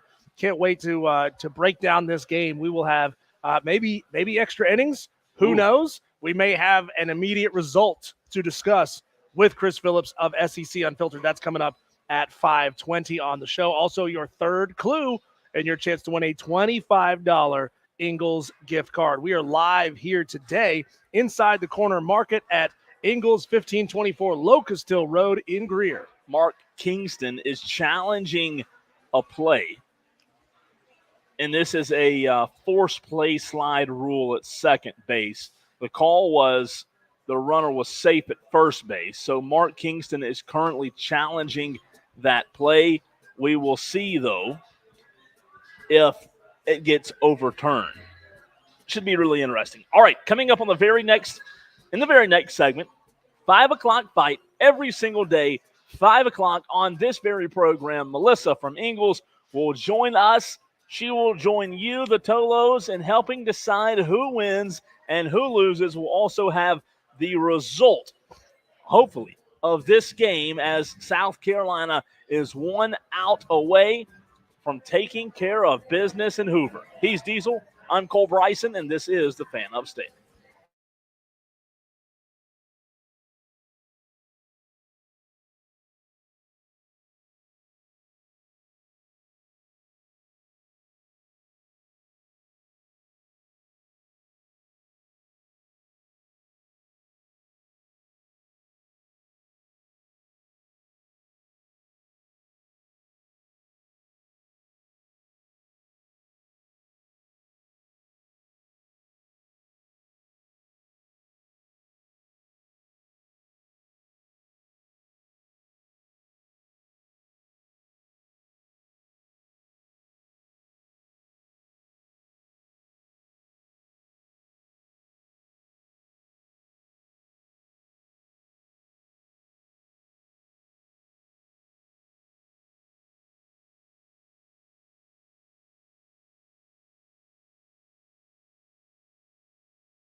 The newest afternoon drive show in the upstate. We're going to continue to call it the newest show until it becomes old, but we hope that never happens. Cole Bryson Diesel with you this afternoon, as we do every single day at 5 o'clock on this very program. It's the most interacted with segment that we have. It's the 5 o'clock fight. We'll tell you how you can participate. But Brandon, fire the intro. It's an all-out slugfest, and nobody's leaving unscathed. 3 topics, 1 winner. It's the 5 o'clock fight on Wire to Wire with Diesel and Cole Bryson on the Fan Upstate. So how this works, there's 3 rounds. Diesel and I have to disagree on every single round, and you, the Tolos, you, the listeners, you tell us who wins each round. Text the show 71307. Start your text with the word fan. We're also live on Facebook, Twitter, and YouTube. You can watch the show every single day. We appreciate all of those Tolos. Speaking of winning, Cole, South Carolina, Arkansas has just gone final. The Gamecocks advance. The Gamecocks are still clean in the loss column, 6-5 win over Arkansas. The Razorbacks made a heck of a little comeback there at the end, but couldn't quite get it done. That's a big win. Web feet and everything. That's a big win. That should help South Carolina's RPI a lot. That should secure that 2 seed for sure. Good. All right, it's time for round 1. All right, Melissa, I was sitting here before the show. Diesel and I were doing a little show prep, if you will. As you know, we have 3 rounds, but I needed something related to Ingles for the very first round. Oh, this is scary. This one's good. So, you're out at dinner or you're at home fixing your own dinner. You have 2 choices. Are you going with the regular potato, Melissa, or the sweet potato? What am I making? Nope, not making anything. You don't get to know the answer to that. Diesel, you're just eating it plain as is. Melissa will decide who wins. Diesel, you chime in first. A regular potato. It is the best comfort food in the world, Cole. You can make 1,000,001 things out of potatoes. They don't have to be fancy. They're just delicious as they are. Throw it in the microwave for a couple of minutes, and you've got a delicious, delicious baked potato. You can make French fries out of them. You can make scallop potatoes out of them. You can make home fries. You can have it for any meal. It doesn't matter.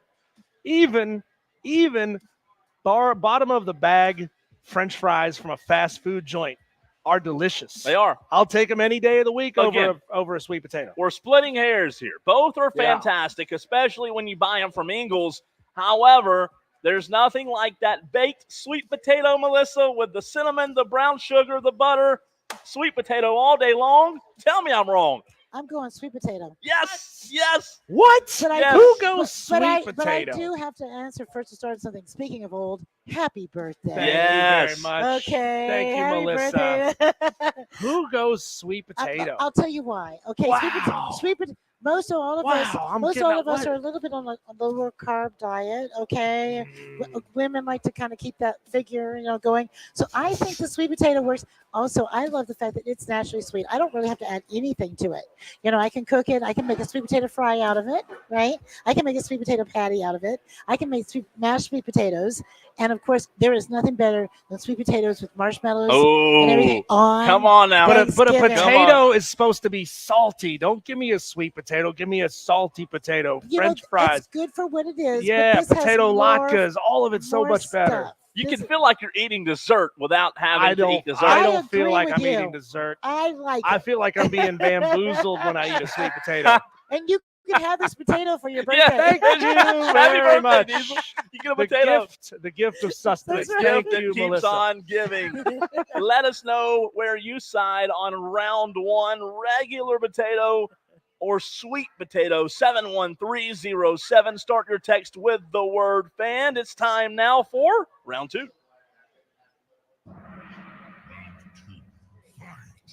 All right, Diesel.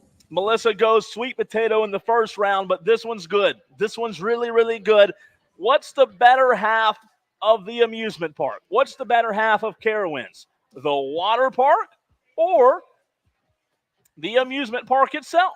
It's easy answer, Cole. I don't get to wear my Speedo at the amusement park. So give me the water park all day. I get slides, I get lazy rivers, I get wave pools. You get long lines and blistering heat. I can splash myself until my heart is content.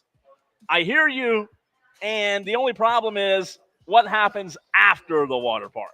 You're left shirtless. You've lost your shirt. Some kid stole your sandals. You have one shoe on. What kind of park do you go to? Carol wins, Melissa. I'm going to tell you that you are going to the wrong one. Okay, they need more police protection. Okay, and the part with the shirtless part has got me still. And then you're wet the rest of the day. You're soaking wet. The answer is the amusement park. Now, let me just tell you something. I'm going to make you take this back, because if I'm a woman, okay, everybody wants to see my T-shirt still wet. That's right? true. Okay? Yeah, we do. You're right.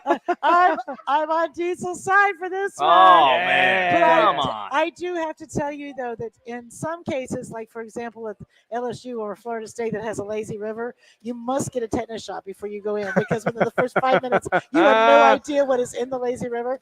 Okay, but There's millions of Jello shots. Some Kappa Sig is just peed in it, you know. Some vomit. Yeah. When you get on that roller coaster, you don't have to worry about getting a disease. No, You just just have to do the worry about roller. losing your sunglasses when the roller coaster flips upside Or down. vomiting on your girlfriend. Yeah, puking on the people down below. You take your girlfriend in the water park, you get out, you're fine for the rest of the day. That's right? true. That's true. Yeah, and you take your girlfriend to the water park, Cole, you get to see her in a bikini. Yeah. That's true. All right. Who wins round 2? Let us know where you side on the stream. We're live, Twitter, Facebook, and YouTube, and that leaves one more to decide it.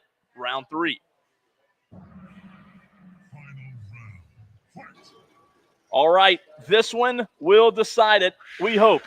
Earlier today, we discussed that Jaden Rashada is suing Florida coach Billy Napier and others, claiming they lured him away from a $9 million payday at Miami with the promise of a $14 million payday at Florida.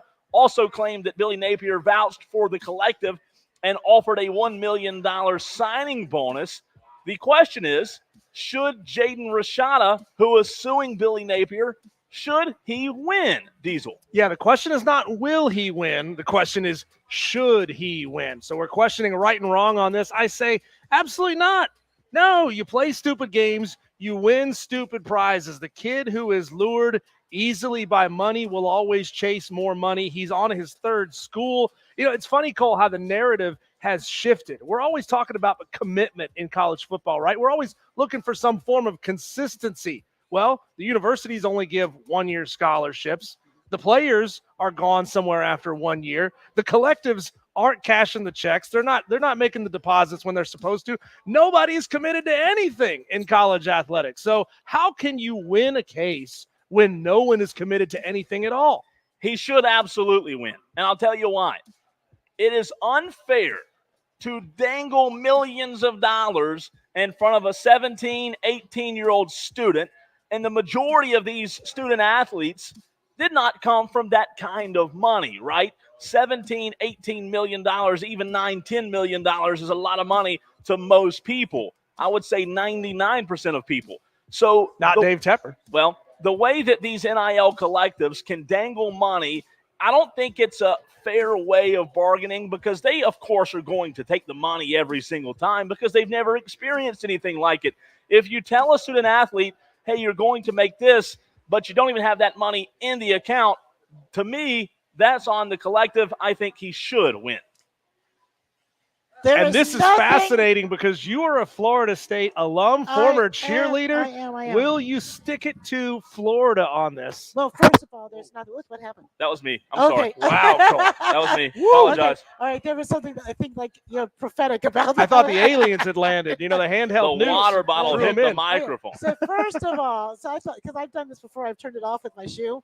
Okay, and here, so I thought that I had done that before. All right, let me just say this. There's nothing fair about any of this. Okay, it's not fair to the university. It's not fair to the player, and more importantly, it's not fair to the fan.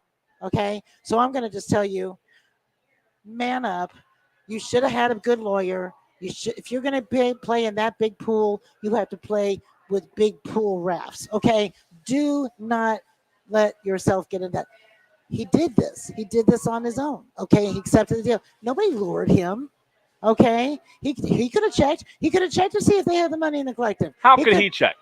he could have had somebody represent him. Don't tell me these people have big time NFL style agents. Yeah, when you're talking about $14 million paydays, you better have a great lawyer looking over all of this, making sure it is rock solid. And a contract that is rock solid. And a lot of collectives these days are doing some things, even some of the smaller conferences, where the money is in a collective, in a trust, with specific paydays. So your person can go in there and look at it and say, that's there. I'll get that. You sign on the dotted line. There's a commitment on his part too. Let me just say this, okay? He's on his third school. Yeah. I don't know that anybody would commit to doing to him that they don't think he's going to go someplace else in the next time. So that's other something. But you can't win a game because of the rules when there are no rules. Have you heard There are no rules. Have you heard who is representing Jaden Rashada? Well, it's that scumbag lawyer, Rusty Harden, the one that defended Deshaun Watson, right. Yeah. Kurt Busch, Adrian Peterson, Roger Clemens, Wade Boggs, Scottie Pippen, a who's who of jerks in sports. What's the guy's name? So of course he goes to the scummiest lawyer he possibly can get. So my question though is, Melissa, you expect the 17, 18-year-old kid to have the best lawyer, the best knowledge, the best, when it comes to handling money. I don't you expect these kids to know all this. No, I don't expect him to know it, but I will tell you this. If he's got a family, or a caregiver. But who's to say that the family knows? You expect him to hire someone who knows. In this day and age, Cole, if you're going to go in for $14 million, already there's somebody in your pocket, okay? They're going to come to you. Yeah. Okay? Because they smell it, okay? They get a piece of that pie. Okay, I've interviewed Arch Manning, okay, several times. When he walked in as a junior, okay, these people already knew that he was going to be a big-time commitment with a huge NIL ability, okay? All right, so there you already have. Now, he comes from a family that has a lot of history of it, but at that point, any of these people, they know now that they're going to have to be protected. Okay, their coaches need to be involved in this. I don't expect them to know it. I don't, okay? But if you're going to go into that kind of deal, okay, and something in your mind doesn't say, do you have anything for me to sign? Do you have anything for you to sign? Is there any kind of protection? I mean, who drove him to and from his football Pee Wee game? Okay, somebody did it. Okay, There was somebody in an adult that I don't think he should win because I don't think the entire thing is fair.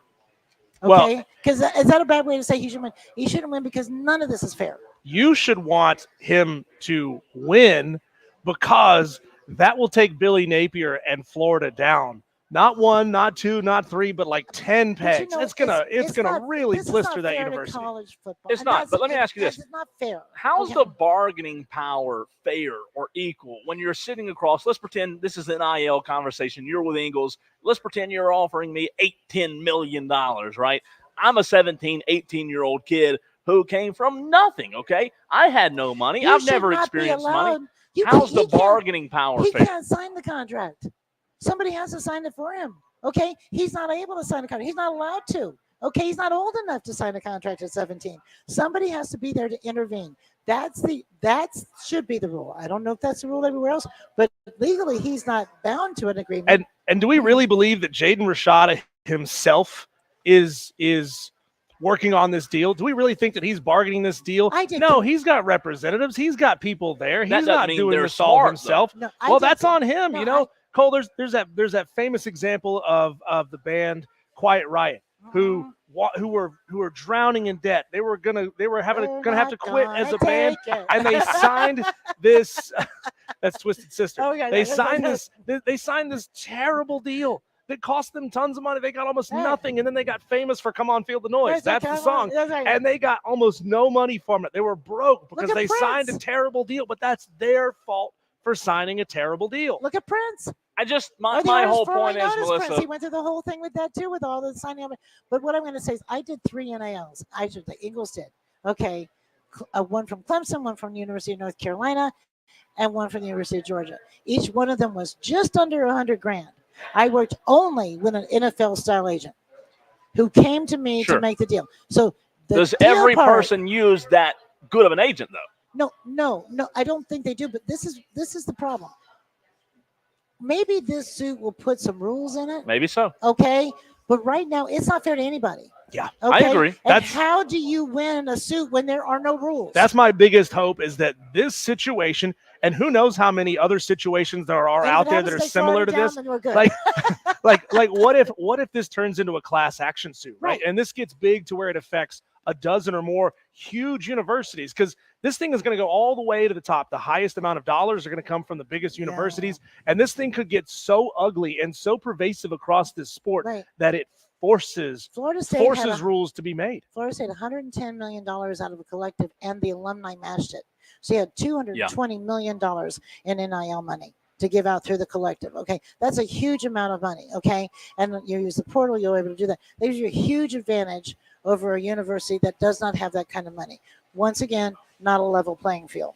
Okay, but until the NCAA comes out of the picture, okay, they won't allow it. They're even trying to trash the suits that are happening right now with Tennessee. Yeah. And okay, so you have no protection. The player has no protection. The college has no protection. Okay, you pull all that money out of the athletic department and put it on the player who signs sometimes a 20-year deal. 20 years. Yeah. Okay, and they don't know they're doing it. You're absolutely right. They don't know it, and they probably don't have it. There needs to be rules because none of this is There fair. does need to be rules. You can't 100%. pay these guys big boy money and then still say, but they're kids. They don't understand. No, they're playing a big boy game right now. They're driving up Right? to the draft in a Maserati. Exactly.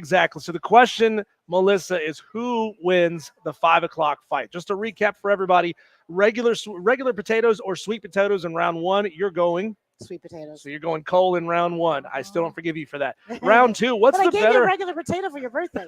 What's the regular? What's the better half of Carowinds? The amusement parks, the water park side, or the amusement park side? The water park. I look better in a bathing suit. Love it. Thank you very much, Melissa.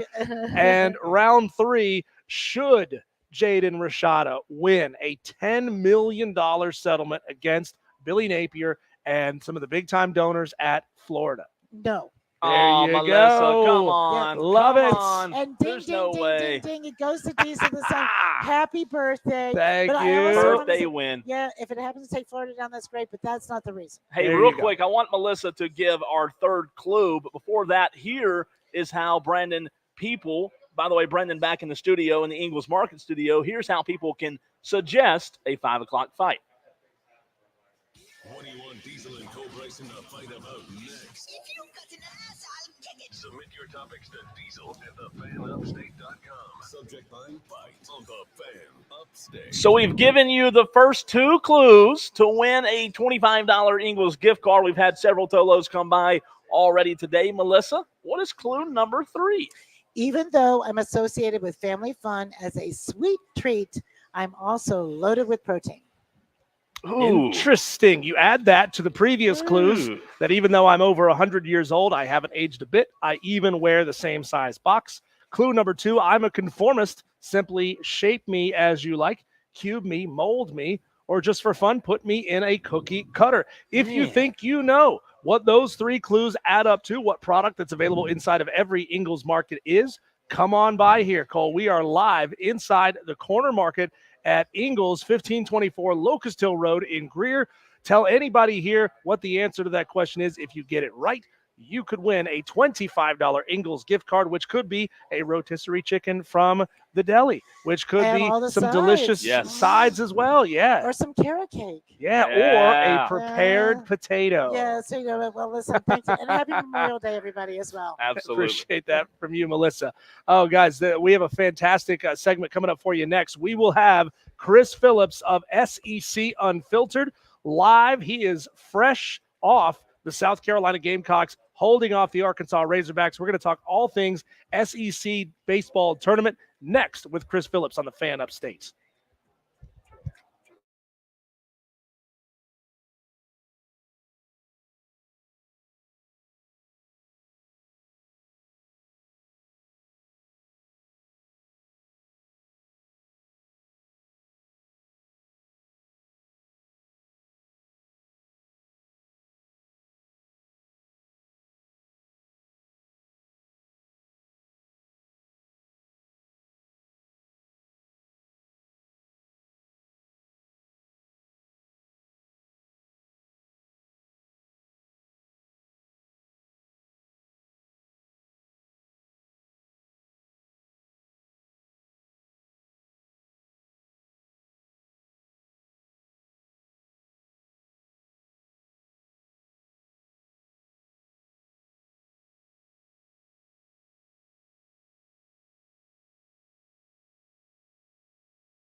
Upstate. The South Carolina Gamecocks rally in the top of the ninth, take themselves a nice 2-run lead, and the Arkansas Razorbacks, try as they might, could not get it done. Cole, it was a nail biter right down to the very, very end. And now, who better to bring on the show and talk about the Yardcocks getting it done, advancing, winning their first game, their second game in this tournament, their first game in the double elimination bracket. Then Chris Phillips of SEC Unfiltered joins us on the show. Chris, I know you were watching that game with bated breath. How exciting was it coming down the stretch? We didn't get a chance to watch it on TV. We were just watching the live stats. Yeah, Diesel, Cole, appreciate you guys having me on, man. We were actually on our live show with Texas Sports Unfiltered that we're doing now on their platform, 4 to 5 p.m. Eastern. My co-host, Harrison Fant, who's actually there in person at the SEC tournament. We were watching that game live, and like you mentioned, man, I mean, it was, Hoover just never disappoints, man. I mean, these games come down the wire. And, it's the baseball we have to offer. It's a super regional feel in every single game, and South Carolina there at the end, able to hold on for dear life. Garrett Gainey gets that final fly out. The Yardcocks win 6-5, and all of a sudden it's setting down what's going to be an epic showdown with South Carolina and LSU. These two fan bases have been going back and forth last couple of days. So what a win for the Gamecocks. It's I think the theme in the Hoover guys at this point is not to say the top seeds obviously aren't invested in care, but I look at teams like LSU, like Vandy, like South Carolina, a couple of teams that knew coming into Hoover, sitting at 13 SEC wins, they had work to do to solidify their resumes. And those are a couple of teams playing with their hair on fire, and it's been fantastic baseball. So South Carolina catching fire here. It's been a lot of fun to watch, and we'll see if they can keep it going tomorrow. Chris Phillips of SEC Unfiltered joining us here on Wire to Wire with Cole, Bryson, and Diesel. Can you give us a sense how you feel going into the LSU game? Because South Carolina has been a team of momentum swings during this season. I'm thinking back to the back-to-back losses versus Ole Miss, and then rattling off 6 straight after that. The tough stretch against A&M, and then rattling off 4 after that. South Carolina's coming off 6 particularly ugly losses against Georgia and Tennessee to end the season, but it seems like they're getting hot at the right time. So what can you tell us about LSU now that you cover all of the SEC? Give us your thoughts on that matchup. Yeah, it was interesting, Diesel, that Jay Johnson, the head coach of LSU a couple of days ago, he had some comments that I thought sent social media ablaze when he mentioned he felt like LSU, despite their record, was a top 15 or 20 club in all of college baseball, and certainly that was one when you look at LSU's record, LSU, their SEC record specifically. That was one that made you raise an eyebrow, but I think now we're seeing kind of what he was getting at, right? It's an LSU club that has come on of late. They had a really front-heavy, loaded schedule that sort of exposed them early. I think a team that was fragmented and trying to figure some things out and play some key guys from last year. But they're playing as well as anybody right now. You beat Kentucky, a really, really good Kentucky team, 11-0. They had the big win against Georgia yesterday. So I think it's a red-hot LSU team, obviously, that South Carolina will be facing. And, I thought LSU, I felt like the Tigers had a run in them, Diesel, admittedly, because, again, they need to do some work to lock in and solidify their positioning in the field of 64, and certainly they've done that. So I would assume they're going to go Thatcher Hurd on the bump tomorrow, that they pitched extremely well. Gates Jump and Luke Holman, something they didn't do a lot of, honestly, in the regular season. The power surge we've seen from LSU guys, Tommy Tang, Hayden Stravinsky, Bear Jones, even Michael Braswell, the former South Carolina shortstop, has gotten the action. He led the game off today with a home run. And, again, guys, that's going to be a big part of tomorrow's talking point and big storyline is Michael Braswell going up against his former team. And I know there's some, let's call it what it is, there's some bad blood there, whether it's between fans, it's between Braswell and South Carolina. So I think that adds a layer of excitement to the game. But South Carolina's got a great chance. I think who they pitch and what their strategy on the mound is going to be interesting. But, if Cole Messina, guys, keeps swinging it the way he is, 6 for 8 with 3 homers in the last 2 games in Hoover. And you obviously got Ethan Petrie swinging it pretty well, Blake Jackson, Kennedy Jones. I'm expecting a great game. I think it's a game that's going to go down to the wire. I think it's probably going to be a higher scoring game, and it should be a lot of fun to watch. Chris, you mentioned Cole Messina. I want to ask you if you think Cole Messina is a guy that we know that South Carolina baseball team has holes, and at times their pitching is not the best when it comes to their starting rotation. But is Cole Messina a guy that can carry this team to a late postseason run, in your opinion? Yeah, I mean, Cole, when Cole Messina and Ethan Petrie are swinging it well, South Carolina's winning a lot of ball games. I mean, Cole Messina is the heart and soul of that ball club. Not just the heart and soul of the lineup, but he's the heart and soul of that entire team. And, of course, Ethan Petrie, we know, guys, the great freshman season he had a pretty good season this year when you're in the same conference as Christian Moore and Charlie Condon and Jack Caglione. It's very, very easy to get overshadowed. So when those two guys are swinging it well, I mean, if you tell me right now, Cole, that Cole Messina tomorrow is going to go 3 for 4 and Ethan Petrie goes 2 for 4, I'd probably tell you South Carolina's going to win. I mean, that's really what it comes down to. Not to say the rest of the lineup can't do damage, but, I mean, those guys are just a huge part of what they do offensively. So can a guy like Cole Messina lift South Carolina to a postseason run? I mean, I think it's going to take more than him, obviously. I think he can be a big piece of that. My bigger question with South Carolina was the same question it was in the preseason, and the question that came to fruition all year long was the pitching staff. Like, can they pitch well enough? I mean, even today, I mean, you nearly blow that game in the bottom of the ninth inning. Arkansas with a chance to tie it up and potentially win it. And thankfully, you get that final out if you're a fan of the Garnet and Black. But, I mean, pitching's their big question, guys. Are they? And that's going to be the big question of Hoover, too, now as we go to their third game. Are they going to have enough to make a deeper run than what they have already done? So I thought Eli Jones gave you a quality outing today. I thought yesterday, Dylan Eskew was able to piece it together, and then, of course, the bullpen, what they did. But certainly, man, I mean, what Cole Messina means behind the dish, what he means swinging the stick, he's an invaluable piece of this program and a valuable piece of the team. And I think he can be a big part of the postseason run if they do indeed make one. Chris, you mentioned coming down the stretch and the other teams in the SEC tournament. Why do you think that the top seeds are struggling this year? Well, it's funny, Cole. We were talking about this on the show today, is the whole – because here's the thing. It's really easy to say going into the SEC tournament that the SEC tournament doesn't matter, the conference tournament is quote-unquote meaningless, et cetera. But then you get to Hoover and you get between those white lines, and, boy, teams sure don't play that way. And it doesn't feel that way. And fan bases don't feel that way, right? It feels like it means a whole heck of a lot. So, I think this story we tell ourselves that the top seeds don't care and they'd rather just go 2-2 and get to the postseason. I think it's just that. I think it's the story we tell ourselves. I think what you're seeing, guys, is just the depth of the league. I mean, I think that's what it comes down to. Now, listen, am I going to sit here and tell you that not every top seed is throwing maybe their best arm in game one? But that's also because we just came off the weekend. Maybe they don't want to throw a guy on short rest, whatever it might be. I mean, certainly that can happen. And, guys, there's no proven way to navigate the SEC tournament. I mean, for example, when South Carolina won back-to-back national championships, they didn't do very well at Hoover. I mean, they've never done well in Hoover, like, ever, and it didn't seem to affect them. So I don't think there's really one or, a couple things you can – I don't think there's something indefinite you can point at and say, well, this is the reason why they struggle, or it doesn't matter to this team. I think that's a really convenient excuse. Cole, I think it's just more so the depth of the league. I mean, we talk about an LSU team that was an 11 seed. I mean, do I need to explain to you how good LSU is and how deep they are?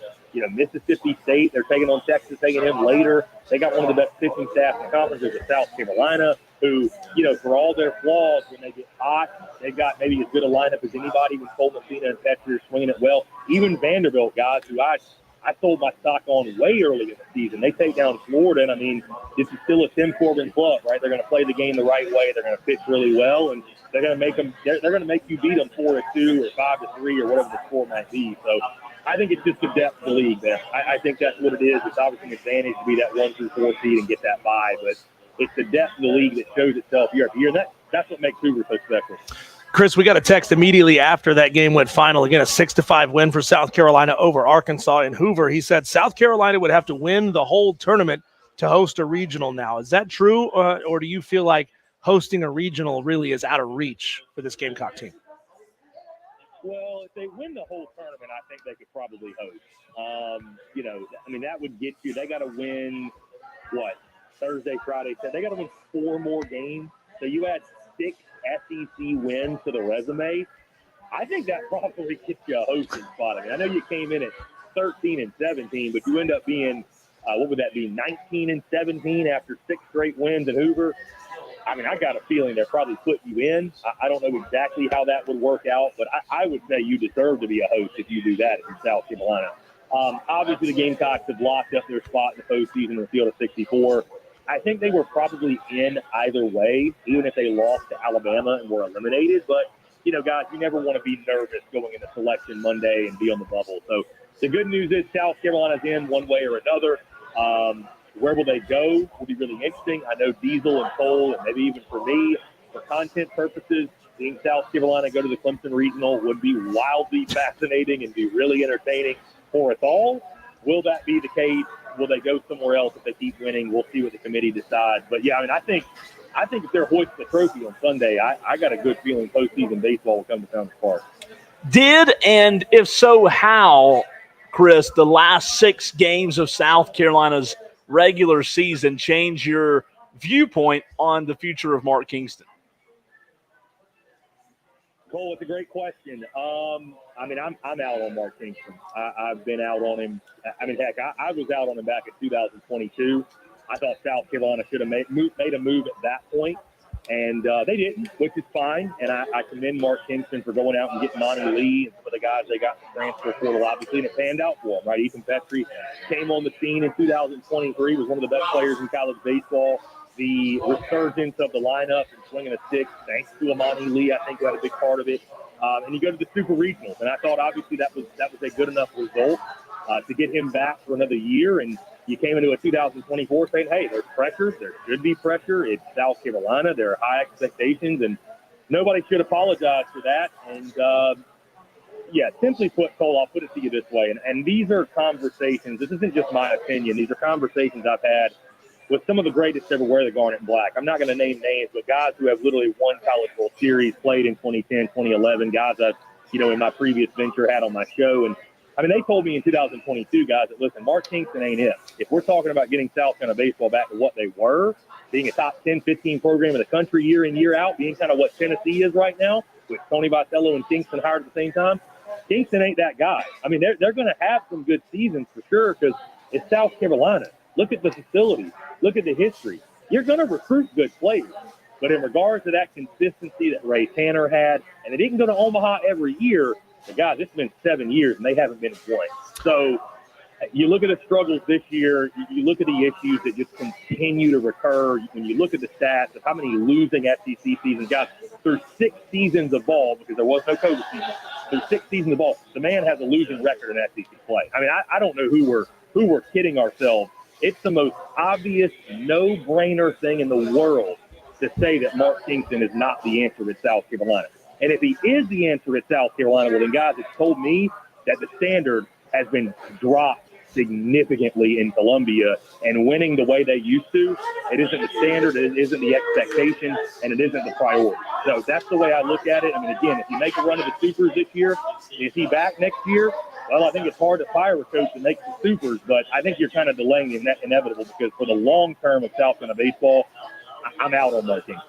Chris, your thoughts on the double wide first bases being tested now in a conference tournament? I get testing it early in the season, out of conference play. I'm fine with it. It's just I don't know if it's causing any issues there in Hoover. I haven't seen any issues, but it just feels like a weird time to test it on such a big stage.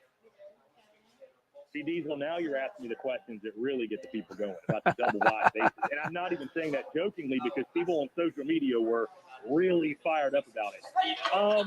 I don't know why you test it now. I just think it's strange to, in the best conference in college baseball conference tournament, unveil this.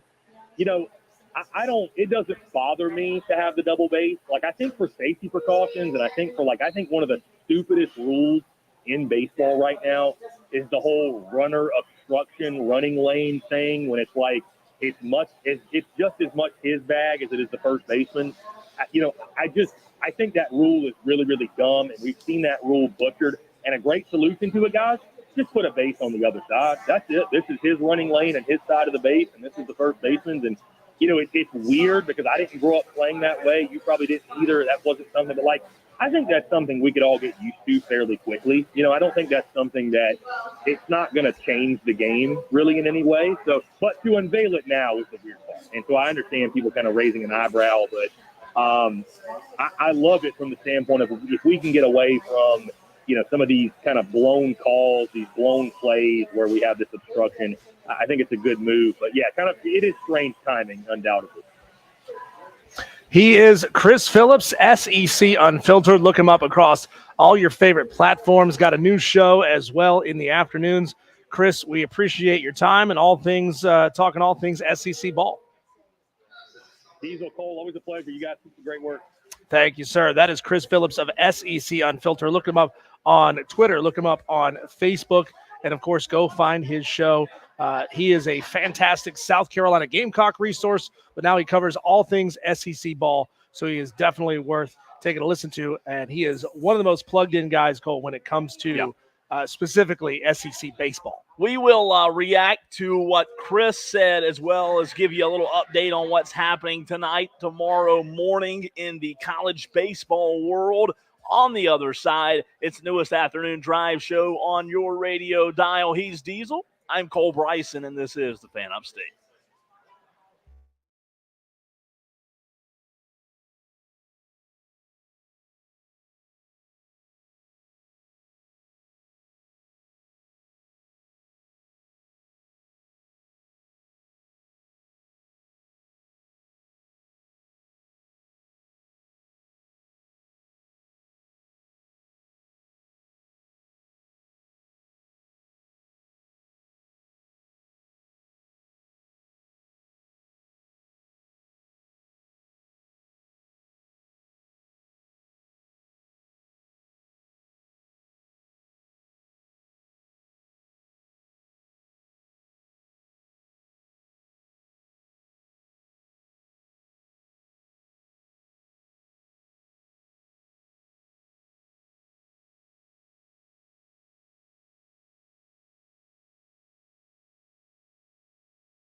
Diesel, I believe this is my favorite Ingles we've been to.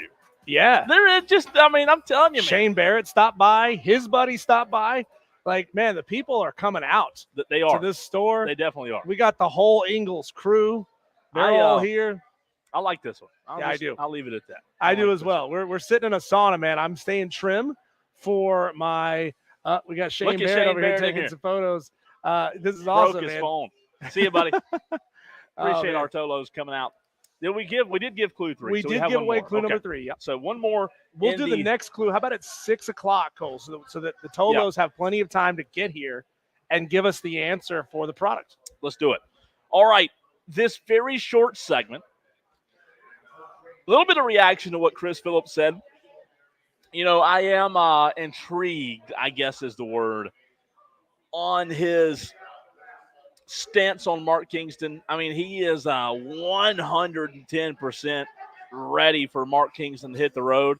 And I know a lot of South Carolina fans are. I get it. Like, I do get it. However, you know what I sometimes ask myself, Diesel, and I'm not trying to stir the pot or anything like that, but every South Carolina fan, you hear everybody say, well, they're not meeting the standard. They're not meeting the standard that Ray Tanner set. Mm-hmm.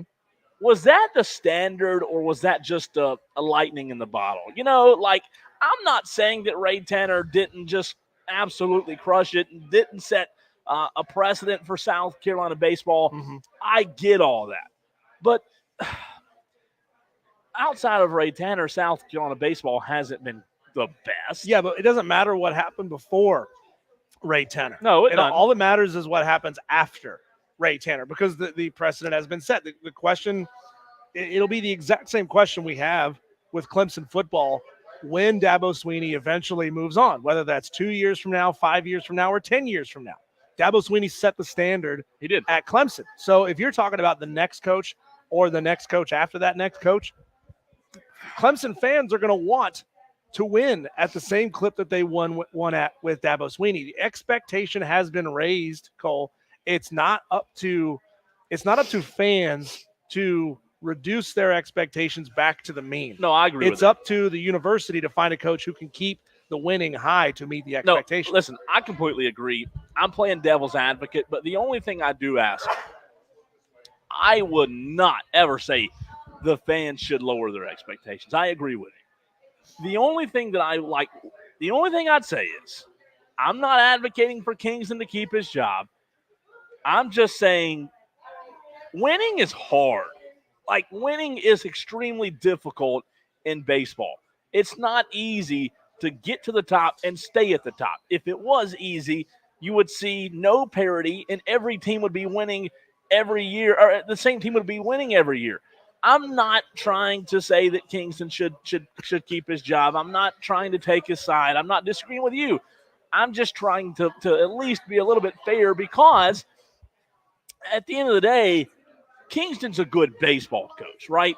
He's a good baseball coach. However, what you're saying and what South Carolina fans and Chris Phillips are saying is he's not the guy to keep South Carolina at the top like they were with Ray Tanner. No, he's not. First of all, they're not winning at the clip that they used to.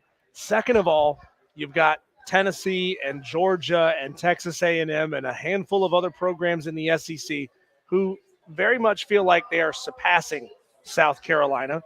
And you've got Eric Bakich up at Clemson surpassing South Carolina. And that doesn't help. Yeah, so you got 3 strikes against you right there. Yeah. If you're Mark Kingston. And, you know, we've talked about it several times over the past couple of weeks, Cole. Is Ray Tanner willing to make that call? Because Ray Tanner has shown himself as a coach's AD, right? He is that guy who will give the coach the benefit of the doubt, who will give them multiple chances to get it right, who will let Shane Beamer change his staff multiple times and hope that he can rearrange the deck chairs and figure out the right combination. He is the guy who will cry when he has to fire the previous football coach. I mean, I don't see – Ray Tanner looks at all of this and says, I see myself in these coaches, and I don't want to fire them when I feel like they are close to ultimately getting it right.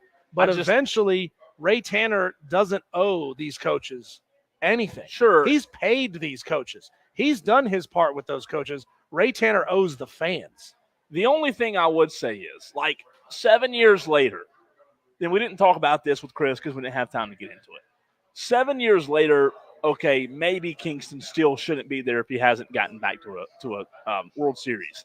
However, I can't blame Tanner for hiring Kingston when a lot of people don't know this, but the AD in college baseball isn't as responsible for the price tag that he or she is allowed to have. Hold that music for 1 second, please, Brendan.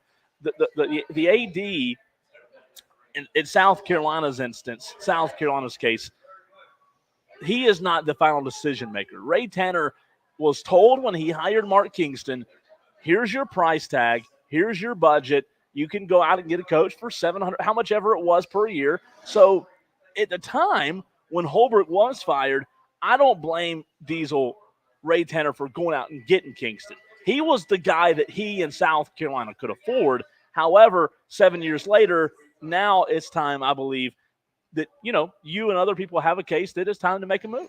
You are listening to Wire to Wire. I'm Diesel. He's Cole Bryson. We're broadcasting live at 1524 Locust Hill Road in Greer. That is the Corner Cafe inside Ingalls Market. Coming up on the next segment, I'll give you the fourth and final clue, your chance to win a $25 Ingalls gift card. And, Cole, it's happening again. The transgender athlete issue is rearing its ugly head. Woof. Yet again. We'll get into this story. And if you are very much against trans athletes in women's sports, you got to feel good that the pushback is real. That's on the other side here on the Fan Upstate.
Shane Barrett says, back to Toloing. Shane Barrett was just here. Heck yeah. Right on. The question, Shane, is why didn't you have your phone on while you were here talking to us? Did you turn off your phone to stop and talk to He us? could hear us. Yeah. Well, either way. Appreciate you, Shane. Thank you, Shane, for stopping by, man. We love being at this Ingalls Market. We're at the Ingalls Market at 1524 Locust Hill Road in Greer. You have a chance right now to score a $25 Ingalls gift card. That could be dinner for you and the family tonight. If you know what product we're talking about here, that it's available inside every Ingalls Market, we'll run through the clues. This is going to be your fourth and final clue coming up. Number one, even though I'm over 100 years old, I haven't aged a bit. I even wear the same size box. Number two, I'm a conformist. Simply shape me as you like, cube me, mold me, or just for fun, put me in a cookie cutter.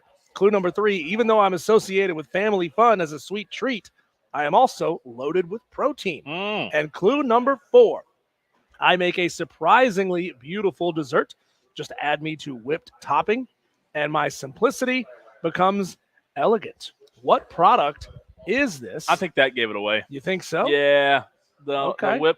Yeah, that gave it away. Okay. Well, if you think you know what it is, come on in and tell Mackenzie, tell Corey, tell Jay if he's still around, and you could win a $25 Ingalls gift card. Your name will go in the hat, Heck and yeah. you could score. Hey, real quick, this you mentioned this Ingalls where we're at before we get into the transgender conversation. Is South Carolina the only state, or is it just the upstate that has these addresses? And like when you go to the address, we're at Ingalls and Greer, but I think the majority of people would consider this like borderline tailors. Mhm. You know, the other day, you and I were broadcasting live from the Gamecock Club event. The address is Inman, but nobody considers that Inman. There's so many different places that have addresses. You know, Spartanburg, you'll be in a Spartanburg address, but it's really Boiling. It's just, I don't know if it's just South Carolina, if it's just the upstate, but we have the weirdest, like, what those boundary lines that dictate zip codes, I guess? We also confuse people, Cole, by having like Woodruff Road that's in Greenville, but it goes to Woodruff. We have Spartanburg Highway that's in Greenville, but it goes to Spartanburg. Sure. I mean, you look at, you wonder if the idea here was we're going to name all these roads based on where they go from Greenville. That makes some sense, Cole, but I do have a problem with roads that change names 4 or 5 times over the length of the road. Yeah, it is one road. Like, somebody's got to come in. I don't know if it's the state. I don't know if Governor Henry McMaster could help us out with this, but like Wade Hampton Boulevard changes names like 5 times over its length. What is 385 once you get on the other side of downtown? Once you're heading out towards Pickens, it changes names like 5 times. It's confusing, dude. Let us know, Tolos. Am I wrong? Yeah. Like this location, Shane Barrett was just here. I know this address says Greer, but I'm not convinced that we're in Greer. I'm going to click my shoes together and say, go home, take me home. I just don't know that we're really in Greer right now. We're like a quarter mile from Lake Cunningham, man. We're out here. Yeah. We're not in Greer at all. So it's crazy. That's there you go. Cole, this is happening again and again and again recently. It is an issue worth talking about, especially if you have a daughter in sports and you don't want your daughter losing her spot or having all of her hard work rendered moot by a boy playing her sport. So, Cole, this comes out of U.S. women's golf. Transgender golfer Haley Davidson clinched a first alternate spot for the U.S. Women's Open, which sparked a lot of backlash from other female professional golfers. The 30-year-old Davidson narrowly missed out on automatically qualifying for the Women's U.S. Open by 1 stroke earlier this month, but has a chance to compete in the championship after securing her first place alternate spot. So should players withdraw, Cole, she would be the first one added to the field. She again was very close to actually making it and qualifying in it in her own right, but did not. One of the 55 female golfers who competed in the particular qualifier that Haley Davidson qualified in or came close to qualifying in claimed very simply, Cole, it's not fair. There's not any other way to explain it other than if you neuter a male dog, it's still a male dog. We never call them a female dog. That is the female golfer not me saying that. Okay. This golfer did not want to be named. Obviously, there's if you don't know, Cole, the transgender community can be a little militant and go after people. So this person did not want to be named. She said, "quote I believe if transgender golf is getting more attention, let's do a trans open for them." So Cole, it just keeps happening. Transgender athletes are working their way into female sports again. You never see this the other way around. You never see female athletes transitioning to male, playing male sports. It just doesn't happen. Clearly because there's a competitive advantage to being born male and having all of these different hormones pumping through your body for years. I don't care what you say, Cole. I don't care how long you've been on hormone suppressant therapy or replacement therapies or whatever it is. There's nothing that can undo the fact that, you're built like a dude. Yeah, I mean, we can talk about this 74 times, and my opinion's not going to change. I mean, I hate to be the cowbell that keeps going to the same tune, but this is black and white. This is clear. I hate that we're having to hear about this more and more, but in terms of this player with golf, I mean, somebody said it not long ago. I can't remember who said it, but as long as this keeps happening, it'll keep making headlines and it'll keep being stories, and people will keep talking about it as we're doing. But I just don't know if this will ever make it to a league that's big enough and important enough for it really to send shockwaves to the media. Yeah, we'll get to a little deeper discussion on that here in just a second, Cole. I do definitely have a point I want to get to on that. But the player, again, who wished to remain anonymous, recalled one moment from the qualifying event when Davidson holed out from 40 feet off the green and celebrated by shouting "bleep yeah" in, quote, the lowest male tone she had heard all day. She said everybody was in shock and not a single person clapped. Of course, there's requirements, Cole, that you have to be on hormone replacement therapy. You have to show proof of gender reassignment surgery, hormone therapy, testosterone levels at a specified range. But again, you can't tell me, no matter what you tell me, there is an inherent advantage by being born male when you're competing against women. The anonymous female player hit back at both the LPGA and the U.S. Golf Association over their policies and said, quote, "I'm not in agreement with the LPGA and USGA. I am worried about the future of daughters everywhere. Every woman on the tour is working so hard to be on the tour and play golf for a living. Women's sports are not a backup option for mediocre male athletes." It's pitiful. I mean, this was the first time I'd heard about this story that you brought. I hadn't heard about this yet, but yeah, it's weird. I do wonder, Cole, here. So we were talking earlier about this lawsuit from Jaden Rashada, suing the University of Florida, not Florida, but suing Billy Napier and some big time Florida boosters.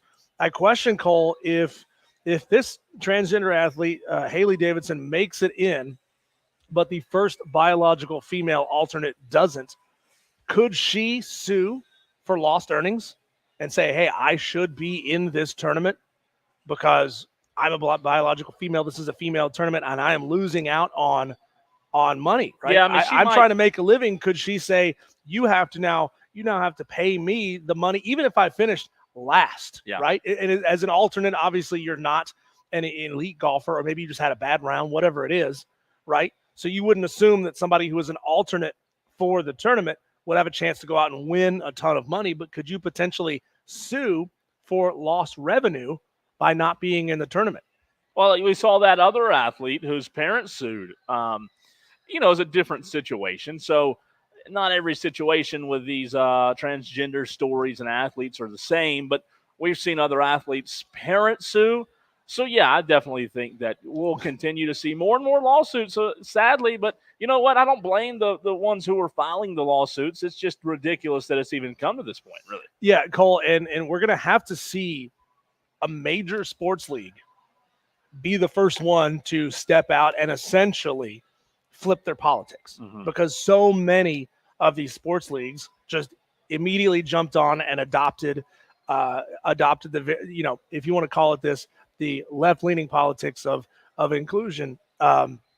So are we going to ever have a sports league say, you know what, enough is enough?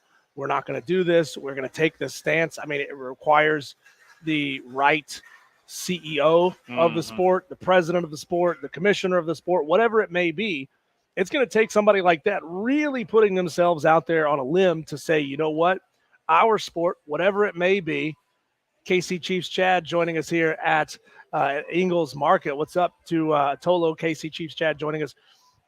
But again, who's going to be the first league to do this? Will we ever see a league be willing to do that? Because, Cole, they do that, and then, of course, they face the wrath of social media and society that's all moving in the direction of inclusion.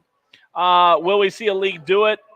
I don't want to listen. I don't want to say that we will, but I do think that eventually, at some point, if this continues, if people still are in their feelings and make big issues of this, I would like to think, Diesel, that no, we'll never see a league do this. But with the way that the world is going and where we are, I can't sit here and say, no, we won't. I really do think that one day somebody, whether it's, I don't know if it'll be the NBA or who, I would guess NBA first, but somebody's going to have to put their foot down. I do wonder, Cole, like what if a women's live tournament or league existed, and we all know who funds live golf, right? And we all have a general sense of what Saudi Arabian thoughts are on these issues. What if Liv came out and created a league and said, absolutely no transgender athletes in our league for this reason? We are standing up for female athletes, biologically born female athletes. I mean, that may be the only way this happens, Cole, is as an invention of a new league based on these conservative political values. Yeah, I could see if I had to pick somebody, if I had to pick a league or an organization, I guess I would have to pick a league like Liv to do it long before a league here in America would do it. I hope it never happens, but I do think it one day, one time, somebody's going to have to embark on a transgender athlete that tries to play at the next level. We haven't seen it happen yet at college, but Dawn Staley, expressed how she feels about it. So there are coaches. My point is, Diesel, there are coaches out there that would support it. Well, and wouldn't it be fascinating, Cole, if a Saudi-backed league was more in line with quote-unquote traditional American values than American sports leagues are? That would be really fascinating. And we're living in this age, Cole, where politics are so damn confusing that somebody who you think should take this stance is taking the opposite stance. They have conflicting ideals on this and that. We have a texter here, CJ and Greer, says, bring Grandmama to the WNBA. Texter, we had those movies. You remember Ladybugs? You remember Joanna Man? Grandmama was that exact example. It was a character. It was a sketch by Charlotte Hornet forward Larry Johnson, where he would dress up as his grandmother and dunk on people. Another texter here says, sorry, transgender people shouldn't be allowed to go into female sports. It sounds like they're bad in men's sports, so they try and one-up in women's sports. Texter, I would caution against that line of thinking because, again, I don't know what has to go through somebody's mind, somebody's soul, somebody's feelings, what they're dealing with. I can imagine what that's like to go through a life-changing process to become a female. I don't think they're doing it so that they can win at sports. I think they do it because they feel in their heart that that's what they need to do to be a whole person. No, they also just so happen to be athletes and they want to compete. Well, then my opinion is if you feel like you have to do it to become whole, hey, that's fine. More power to you, but you ain't competing.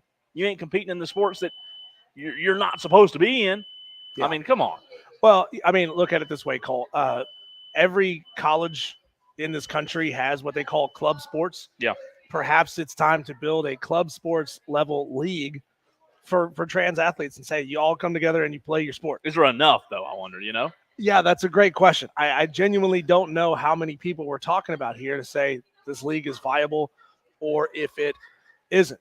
That's the thing. I mean, we hear about it here and there, but is there enough? Everybody says, well, play in their own league, whatever. I just don't know. You never know. I mean, there may be, but I don't know that there's consistently enough to form their own league. Hey, Ruby, real quick, let's give a shout out. I want to give a shout out. How many years? 72. Jay Wilson was telling us, Jay from our sales department was telling that this couple sitting here having dinner married 72 years. Wow. Is that right? And their anniversary New Year's Day. Got to give a shout out. Wow. That's awesome. Wow. 72 years of being married. That's congratulations. Congratulations. That's awesome. Yep. And the gentleman sitting, they have been blessed, he says. The gentleman says, Jay's telling me you're 92 years old. Is that correct? 95. Get it right. Wow. Sorry to short you a little bit. And she's 92. 95 and 92. Unbelievable. That's unbelievable, man. That is fantastic. If you get here, Tolos, quickly, you could meet this couple and get. I'm sure you could get some incredible life advice. Yeah, but you. There Listen, you go. You stay married that long. That's incredible, especially nowadays. You know, that's incredible. Shout out to you guys. Beautiful story. Diesel's 40th birthday is today. Maybe my concern is living that long, not being married that long. Well, I'm 40 and I'm coming up on my second wedding anniversary. So I don't think I'm going to reach 72 unless I reach the age of, I'm bad at math here. 110? Yeah, 112. Woo! I got to lay off of them potatoes. Yeah, exactly. You take that potato. I'll stay over here with my water and my salad. Yeah, eat that salad.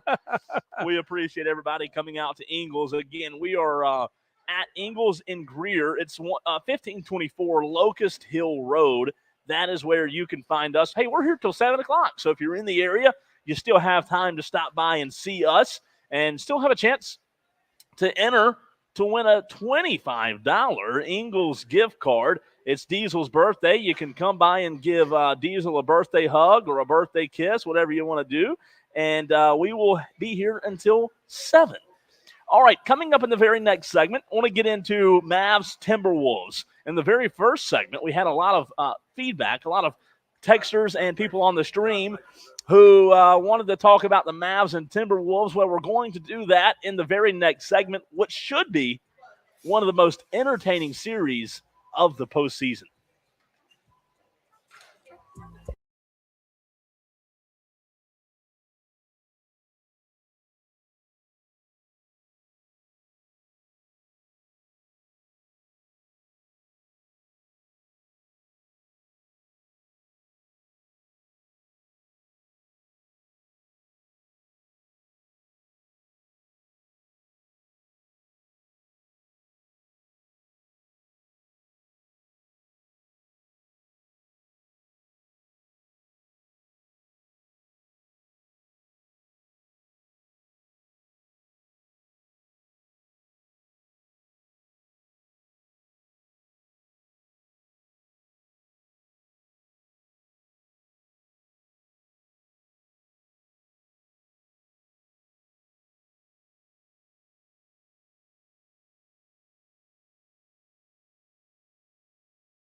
Pamby Sports Takes at the door.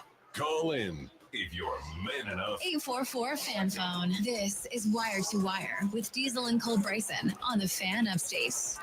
It is Wire to Wire. He's Diesel. I'm Cole Bryson. If this is your first time tuning in to this very show, maybe someone at work told you about it, or you just tuned the radio dial in for the very first time, we appreciate you listening. And every single day, almost, we receive a text message that says, "What is Tolo?" Well, we received one about 20 minutes ago asking what that means. We say it a lot on this program.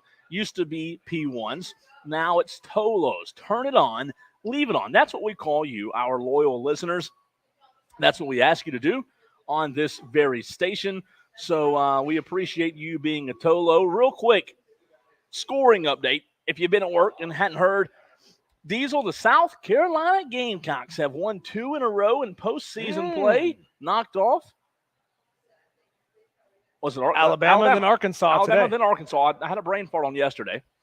Knocked off Alabama yesterday. Arkansas today, 6-4. Was that right? That's correct. How No, about 6-5 today. Oh, they 6 scored to one 5. more. That's right. Arkansas scored 1 in the bottom of the ninth. They had runners on, if I remember correctly, first and third, with a chance to win the game, but they couldn't get it done. Couldn't get it done. Big win for South Carolina, though. Really, really big win. Also, wanted to get to this text. I did not get to it earlier in the show. I know we had a lot of texts come in, but we did have a text that I wanted to get to from the 345. Texter said, "Man, I just want to say it's a breath of fresh air to turn on the radio and hear variety on this station. Love the show." Texter, we appreciate you. Thank you. Keep listening. Keep Toloing. Diesel tonight. We have what I think will be the best postseason series of the entire NBA postseason. Even if we get a good finals, even if it's Timberwolves and the Celtics, I think what we're going to watch tonight, I say this and it'll be a blowout, but I think this series tonight will be electric. The Dallas Mavericks versus the Minnesota Timberwolves. You and I have talked this week. We had a great guest on a few days ago talking about Anthony Edwards for Minnesota. And for them to defeat Denver, to knock off the reigning champs in the way that they did, Game 7, come up clutch, Anthony Edwards seems like he's that guy. I really, really want Dallas to win this series. I really love Luka Doncic and Kyrie Irving. However, I must tell you, Diesel, that the Timberwolves scare me. When you can go and knock off the Denver Nuggets, knock off the reigning champs, and Dallas has to start the first 2 games at Minnesota, this one should be fascinating. Luka and Kyrie versus Anthony Edwards and Karl Anthony Towns.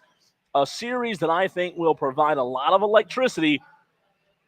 I do think, though, that at some point, you know how we talk about teams that have been there before? Here's my concern. As good as Anthony Edwards is, they got booed in the playoffs last year. As good as Karl Anthony Towns is, Minnesota has a ton of tremendous talent. And I could be proven wrong. But I think that Kyrie Irving and the experience that he has, Diesel, we remember the shots that he made in Cleveland with LeBron to win, NBA championships. Doesn't that experience from being there, having done it, having won at the highest level, doesn't that at some point carry a lot of weight in terms of being able to get it done against a team that hasn't been there? At some point, you do have to trust Kyrie Irving. I just don't know if that's a myth or is there truth to that? Because as good as the Timberwolves are, Kyrie Irving's been there. Yeah, I mean, experience has to mean something in the NBA Finals. Sure. You know, the nerves being there and being able to deal with the pressure and the added media attention, all of those things. That's absolutely true, Cole. I do like that Kyrie Irving has found a spot. I don't know if you remember this, but Kyrie Irving in Boston and Kyrie Irving in Brooklyn. Kyrie Irving wasn't happy, right? Kyrie Irving was in a state that wasn't a good mental state. I do think that there's so much to be said about Kyrie Irving being in Dallas, being in a place where he's happy, being in a place where it seems like him and Luka are gelling in an incredible way. I think there's a lot to be said about someone having peace and someone being in a spot where they feel like they belong, rather than the way he was in Boston, rather than the way he was in Brooklyn, where things just didn't seem to gel. So I'm excited to see this tonight. As much as I love Luka, as much as I love Kyrie, this is going to be a different test for Dallas. Are you having second thoughts about your decision to renounce your Cowboys fandom and accept all of the other Dallas teams instead? I know earlier I said I wouldn't, and I still wouldn't. However, let me say this. And if you don't know what we're talking about, I asked Diesel earlier. I said, man, did I just pick the wrong Dallas team? Because the Mavericks are in the conference championship. The Stars are in the conference championship. The Texas Rangers, for crying out loud, just won the World Series last year. And I asked Diesel, I said, man, did I pick the wrong team? Did I pick the wrong Dallas team? And, it seems like I have. But Diesel asked the question, would I renounce my Cowboys fandom for the other three? Let me ask you this question. Baseball, I get that it's big. People in Texas love baseball. The Stars are huge. The Mavericks are huge. Mark Cuban affiliation. I just don't know that I would have the same love, Diesel. Like you said it, I have an issue with the Cowboys, right? And it's not a good issue. You do have issues. It's an issue where I can't let them go. So I don't know that I would have that same draw and that same hook, if you will, with those other three teams. The Stars, for as fascinating as they are to watch, I don't know that people love. Are you telling me that? So let's break it down to its core level. To you, is NFL more important than those three sports combined? God, I hate to answer this. You know what? I think it is. Wow. I think it is. He said it.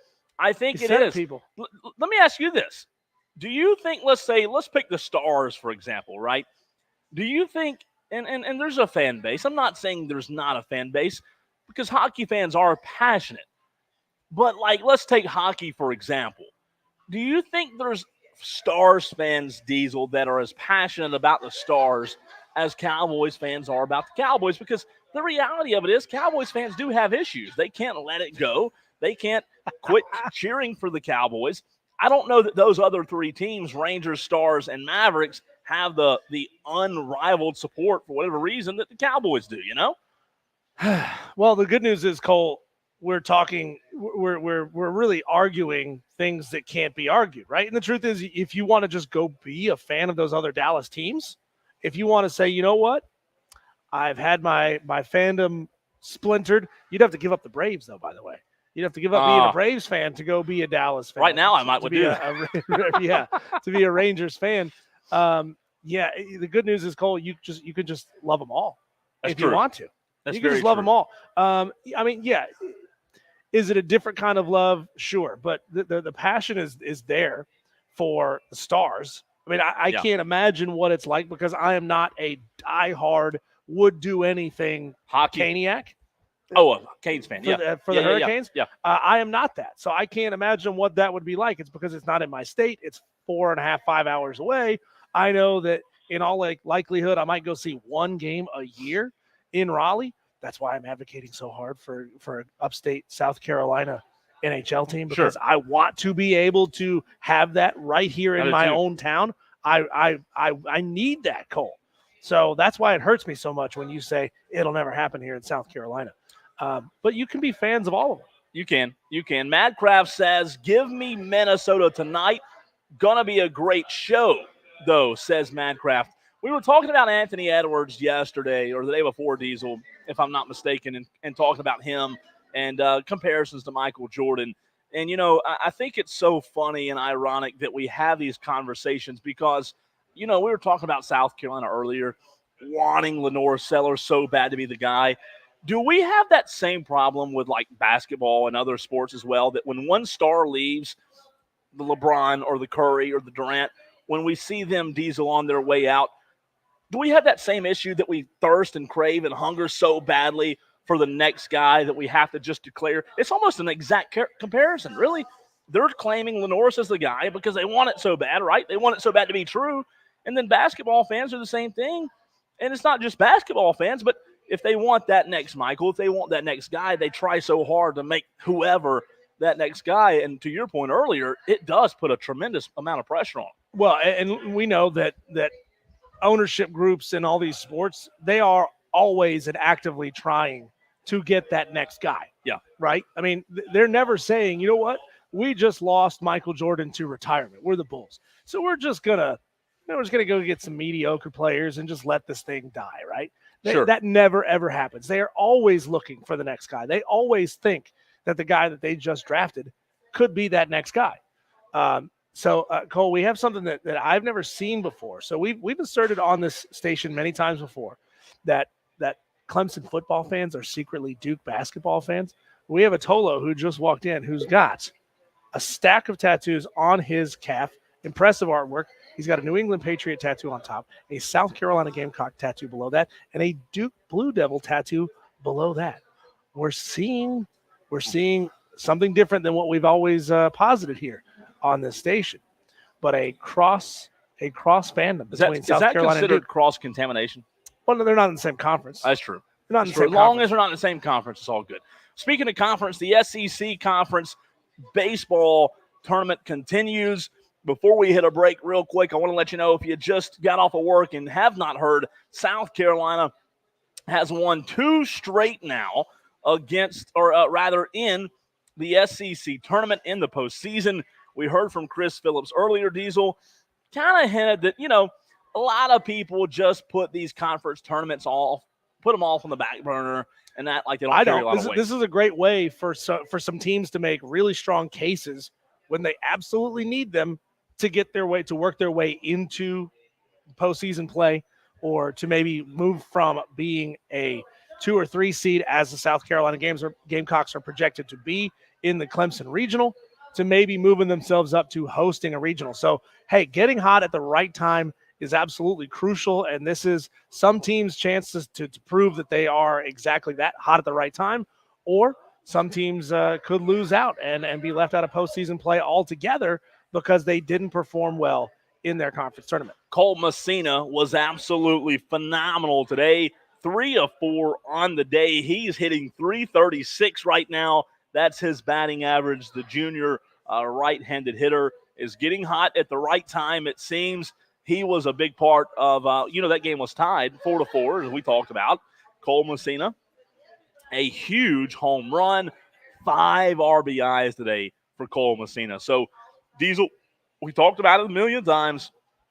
We know that South Carolina, the last 2 conference weekends, they did not perform well. We know that South Carolina fans, the majority of them, are tired and ready to move on from Kingston. However, they've won 2 in a row in conference tournament, and if they continue to do so, they might improve that RPI and their overall seeding. We know that last week they were a number 2 seed, and then it changed to a 3 seed overall based on the projections that we looked at yesterday.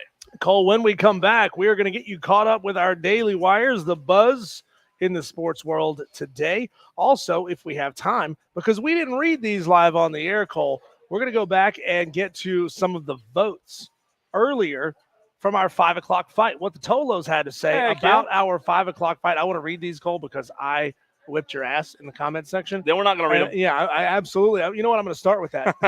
That's coming up next here on Wire to Wire on the Fan Upstate, 97.7 FM in Greenville, 97.1 FM in Spartanburg, and everywhere you are on the free Odyssey app.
League counts as a sport. This is Wire to Wire with Diesel and Cole Bryson on the Fan Upstate. And you know why it counts as a sport, Cole? Because there's defense. There's defense You know what? in softball beer league. How's my promo get more pushback than yours? I mean, about commitment. That's insane. From Rob or from everybody? Rob counts. Well, I mean, I've gotten plenty of comments on YouTube about not, if there's no defense, it's not a sport. People pushing back on that it? really upsets people. That's my theory, though. If there's no defense, what was their? It's not a sport. What was their response? I mean, I'm sure there was a lot no of four-letter words that I couldn't read on the air. How dare you, such and such? My daughter plays. I don't give a rip, dude. Like, yeah, that's fine. It's great. It's not a sport. It's an exhibition. If there's no defense, it's an exhibition. Okay, it's just how I feel about it. Oh, I love just it. how I feel. I love it. Let's get to some of our daily wires today, Cole. There you go. You're up more on it than I was. South Carolina defeated Arkansas today 6-5. That's 2 straight dubs in Hoover. They beat Alabama 10-5 yesterday. Arkansas 6-5 today. If you're a South Carolina Gamecock fan, you got to feel like this team is getting hot at exactly the right time. Could very well, Cole, at least, if nothing at all, improve their seeding from a 3 to a 2. And if they make a great run and go out and win this whole SEC tournament, you could see them potentially play their way into hosting a regional in Columbia, which would, of course, blow everything up. We're excited, Cole, about the current projection that would see South Carolina playing in the Clemson regional. That adds some extra intrigue for us. We don't want to see them host their regional. Because here's the deal. I'm going to let you say that out loud one more time. We don't want to see South Carolina host a regional. Diesel, the reality of it is... You say that after the big guy with the Gamecock tattoo walks away. Yeah. Hey, listen, though. One of the games got rained out this year, right? We didn't get to finish the series with South Carolina and Clemson. They only played 2. Right. Clemson did win those 2. But listen, now that South Carolina is projected to be in Clemson's regional, maybe we'll get to see that makeup. There you go. The Lord works in mysterious ways, right? Could put them together in a regional. The Atlanta Braves lost last night to the Cubbies. Final score 4-3. Are the Cubs the weakest sounding mascot? Well, when you say Cubbies, yeah. In Major League Baseball. I mean, like, athletics means nothing, right? Yeah. There's the Athletics, Yankees. I mean, I know a lot of Southerners hate Yankees. However, once they move to LA, or Las Vegas rather, I think the A's will have a little bit of snazzy, jazzy twist. I mean, I think it'll be better than Oakland, Maybe. I like Vegas. I don't know. I feel like they should rename the team, right? I mean, we've got a lot of NBA teams that have moved around over the years that their mascots don't match with the city that they're in anymore. Move it from the from the A's? Yeah, like how many lakes are there in LA? Not a lot, unless you're talking about tar pits. How much jazz is there in Salt Lake City? Ooh. Not a lot. I don't know if you know this, Cole, about the Mormon population. They're not exactly jazzy. No, they're not. So anyway, we could have a whole segment conversation about that, sure. Cole. The Boston Celtics defeated the Pacers last night in overtime in Game 1 of the Eastern Conference final score there, 133-128. The Celtics had themselves a 15-ish point lead midway through the third quarter. And then the Pacers made a furious comeback. It took a late three-pointer from Jaylen Brown with defense in his face to push that thing to overtime. And then, of course, the Celtics eventually did win. Justin Fields, Cole, who is presumably the backup quarterback Pittsburgh, presumably behind Russell Wilson, he said, I didn't come to Pittsburgh to be a backup all year. So Justin Fields is saying, this is a competition. I love that attitude, though. Yeah, you got to love it. You don't want somebody who is saying flat out, I don't think I have what it takes to be a starter. So you love the attitude. I think he's wrong. I don't think he will be a starter unless Russell Wilson goes down. You never know. He could be the starter next year. He could learn a thing or two from Russell Wilson, but we'll see. Cole, the Indiana Fever are 0-4. They'll play the 1-3 Storm tonight. Caitlin Clark averaging 17 points a game. A lot of people giving her a lot of hell out there on social media saying, you ain't all that. But, look, you are a rookie coming into a new league. You're playing on a terrible team. It's true. Nobody's surprised that her team is not winning games, but she's still scoring 17 a game. That's nothing to sneeze at.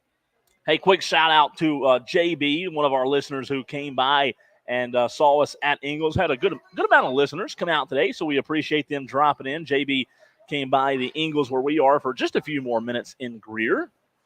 Yep. Oh, by the way, did we did give out clue 4, right? We did give out Okay, just clue wanted to make number sure. 4. And our final item today, Cole, in our Daily Wires, the Coca-Cola 600 in Charlotte is officially sold out. What? For No the more third Coke? consecutive year.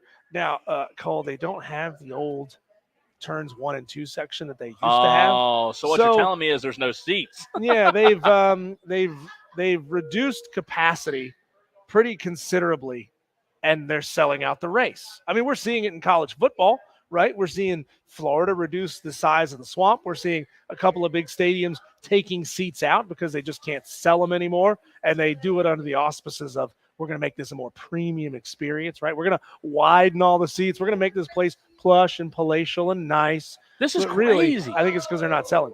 So I didn't know this. And again, this comes from Wikipedia, the most trusted source there is. So you got to take it for what it's worth. It says that Speedway used to have a peak of over 170,000 in the 1990s and 2000s. Now it says capacity of 95,000 now. So they took out 75,000 seats. But 95,000 is a buttload of seats, right? That's still a buttload of seats. Yeah, I mean, I would assume they're still selling backstretch for the cup races at least. Like, I've been there and watched races over the years where they have huge advertising banners on the old concrete backstretch seats. But I would assume, Cole, for the cup race, and especially if they're selling this out, they are removing that advertising so that they can sell seats. Have you done the driving experience there, Richard? I did. It's fun. I did, yeah. I was a passenger when I went because I wanted to go that much faster. Like, when you're driving, I think they let you top out at what, like probably 125, 130? If that, yeah. If that. And then if you are riding, of course, you are riding with a professional driver, and he'll get you up to about 160. That's what I did too. And that was really great. I mean, if I had a chance to go do it again, I would go drive because I'd want to feel what that's like. But also, if you go drive, Cole, you got to do all that safety stuff. Here's you got to the do issue. so much more work to get behind the wheel of that thing. And, like, I just want to go have a good time and go about my day. So I'm with you. My question, though, is when you drive alone, do they have like a governor on the car? Or do they No, just I didn't drive. No, I'm saying when you do drive. Oh. Because, there's a speed limit, right? Yeah. Do they have a governor or they just tell you? I know. I would imagine so. Because there's if they no just way. told Because you, I might get in trouble. you trying to tell me that somebody's not out there going to, go and Bo and Luke Duke this thing and hit the gas pedal? I'd push They're it. going to push it. Yeah, they got a governor on this thing. Okay, so there's probably a governor at like 125 or something, Texter which is still says, fast. Texter says there's also an apartment complex at the end of the front stretch at Charlotte Motor Speedway. Don't a lot of drivers have apartments there? Probably in so. that? Cole, we did not get a chance earlier to get to some of the messages that came in during the 5 o'clock. Oh, we're out of time. Cole, let's get through these pretty quickly here. Okay, going back to the 5 o'clock fight, just to tell you what it was that we thought about round one. The question is, what were better, sweet potatoes or regular potatoes? The answer is regular potatoes. Question number 2, Cole, what's the better half of Carowinds, the water park or the amusement park? The easy answer, it's the water park. And round 3, Jaden Rashad is suing Florida's Billy Napier. Should he win? I said no. You said yes. Cole, getting back to some of these Texas messages. Oh, we're running out of time. Why are you putting a potato in my face, Cole? UNC Chris says Diesel wearing his Speedo is why the regular park way is better than the water park. Texter says Diesel wins with a clean sweep. Sweet Diesel sweeps. Suck it, Cole, says Al. Baby, thank you for your support. Back tomorrow on another episode of Wire to Wire with Diesel and Cole Bryson on the Fan Upstate. Good Lord.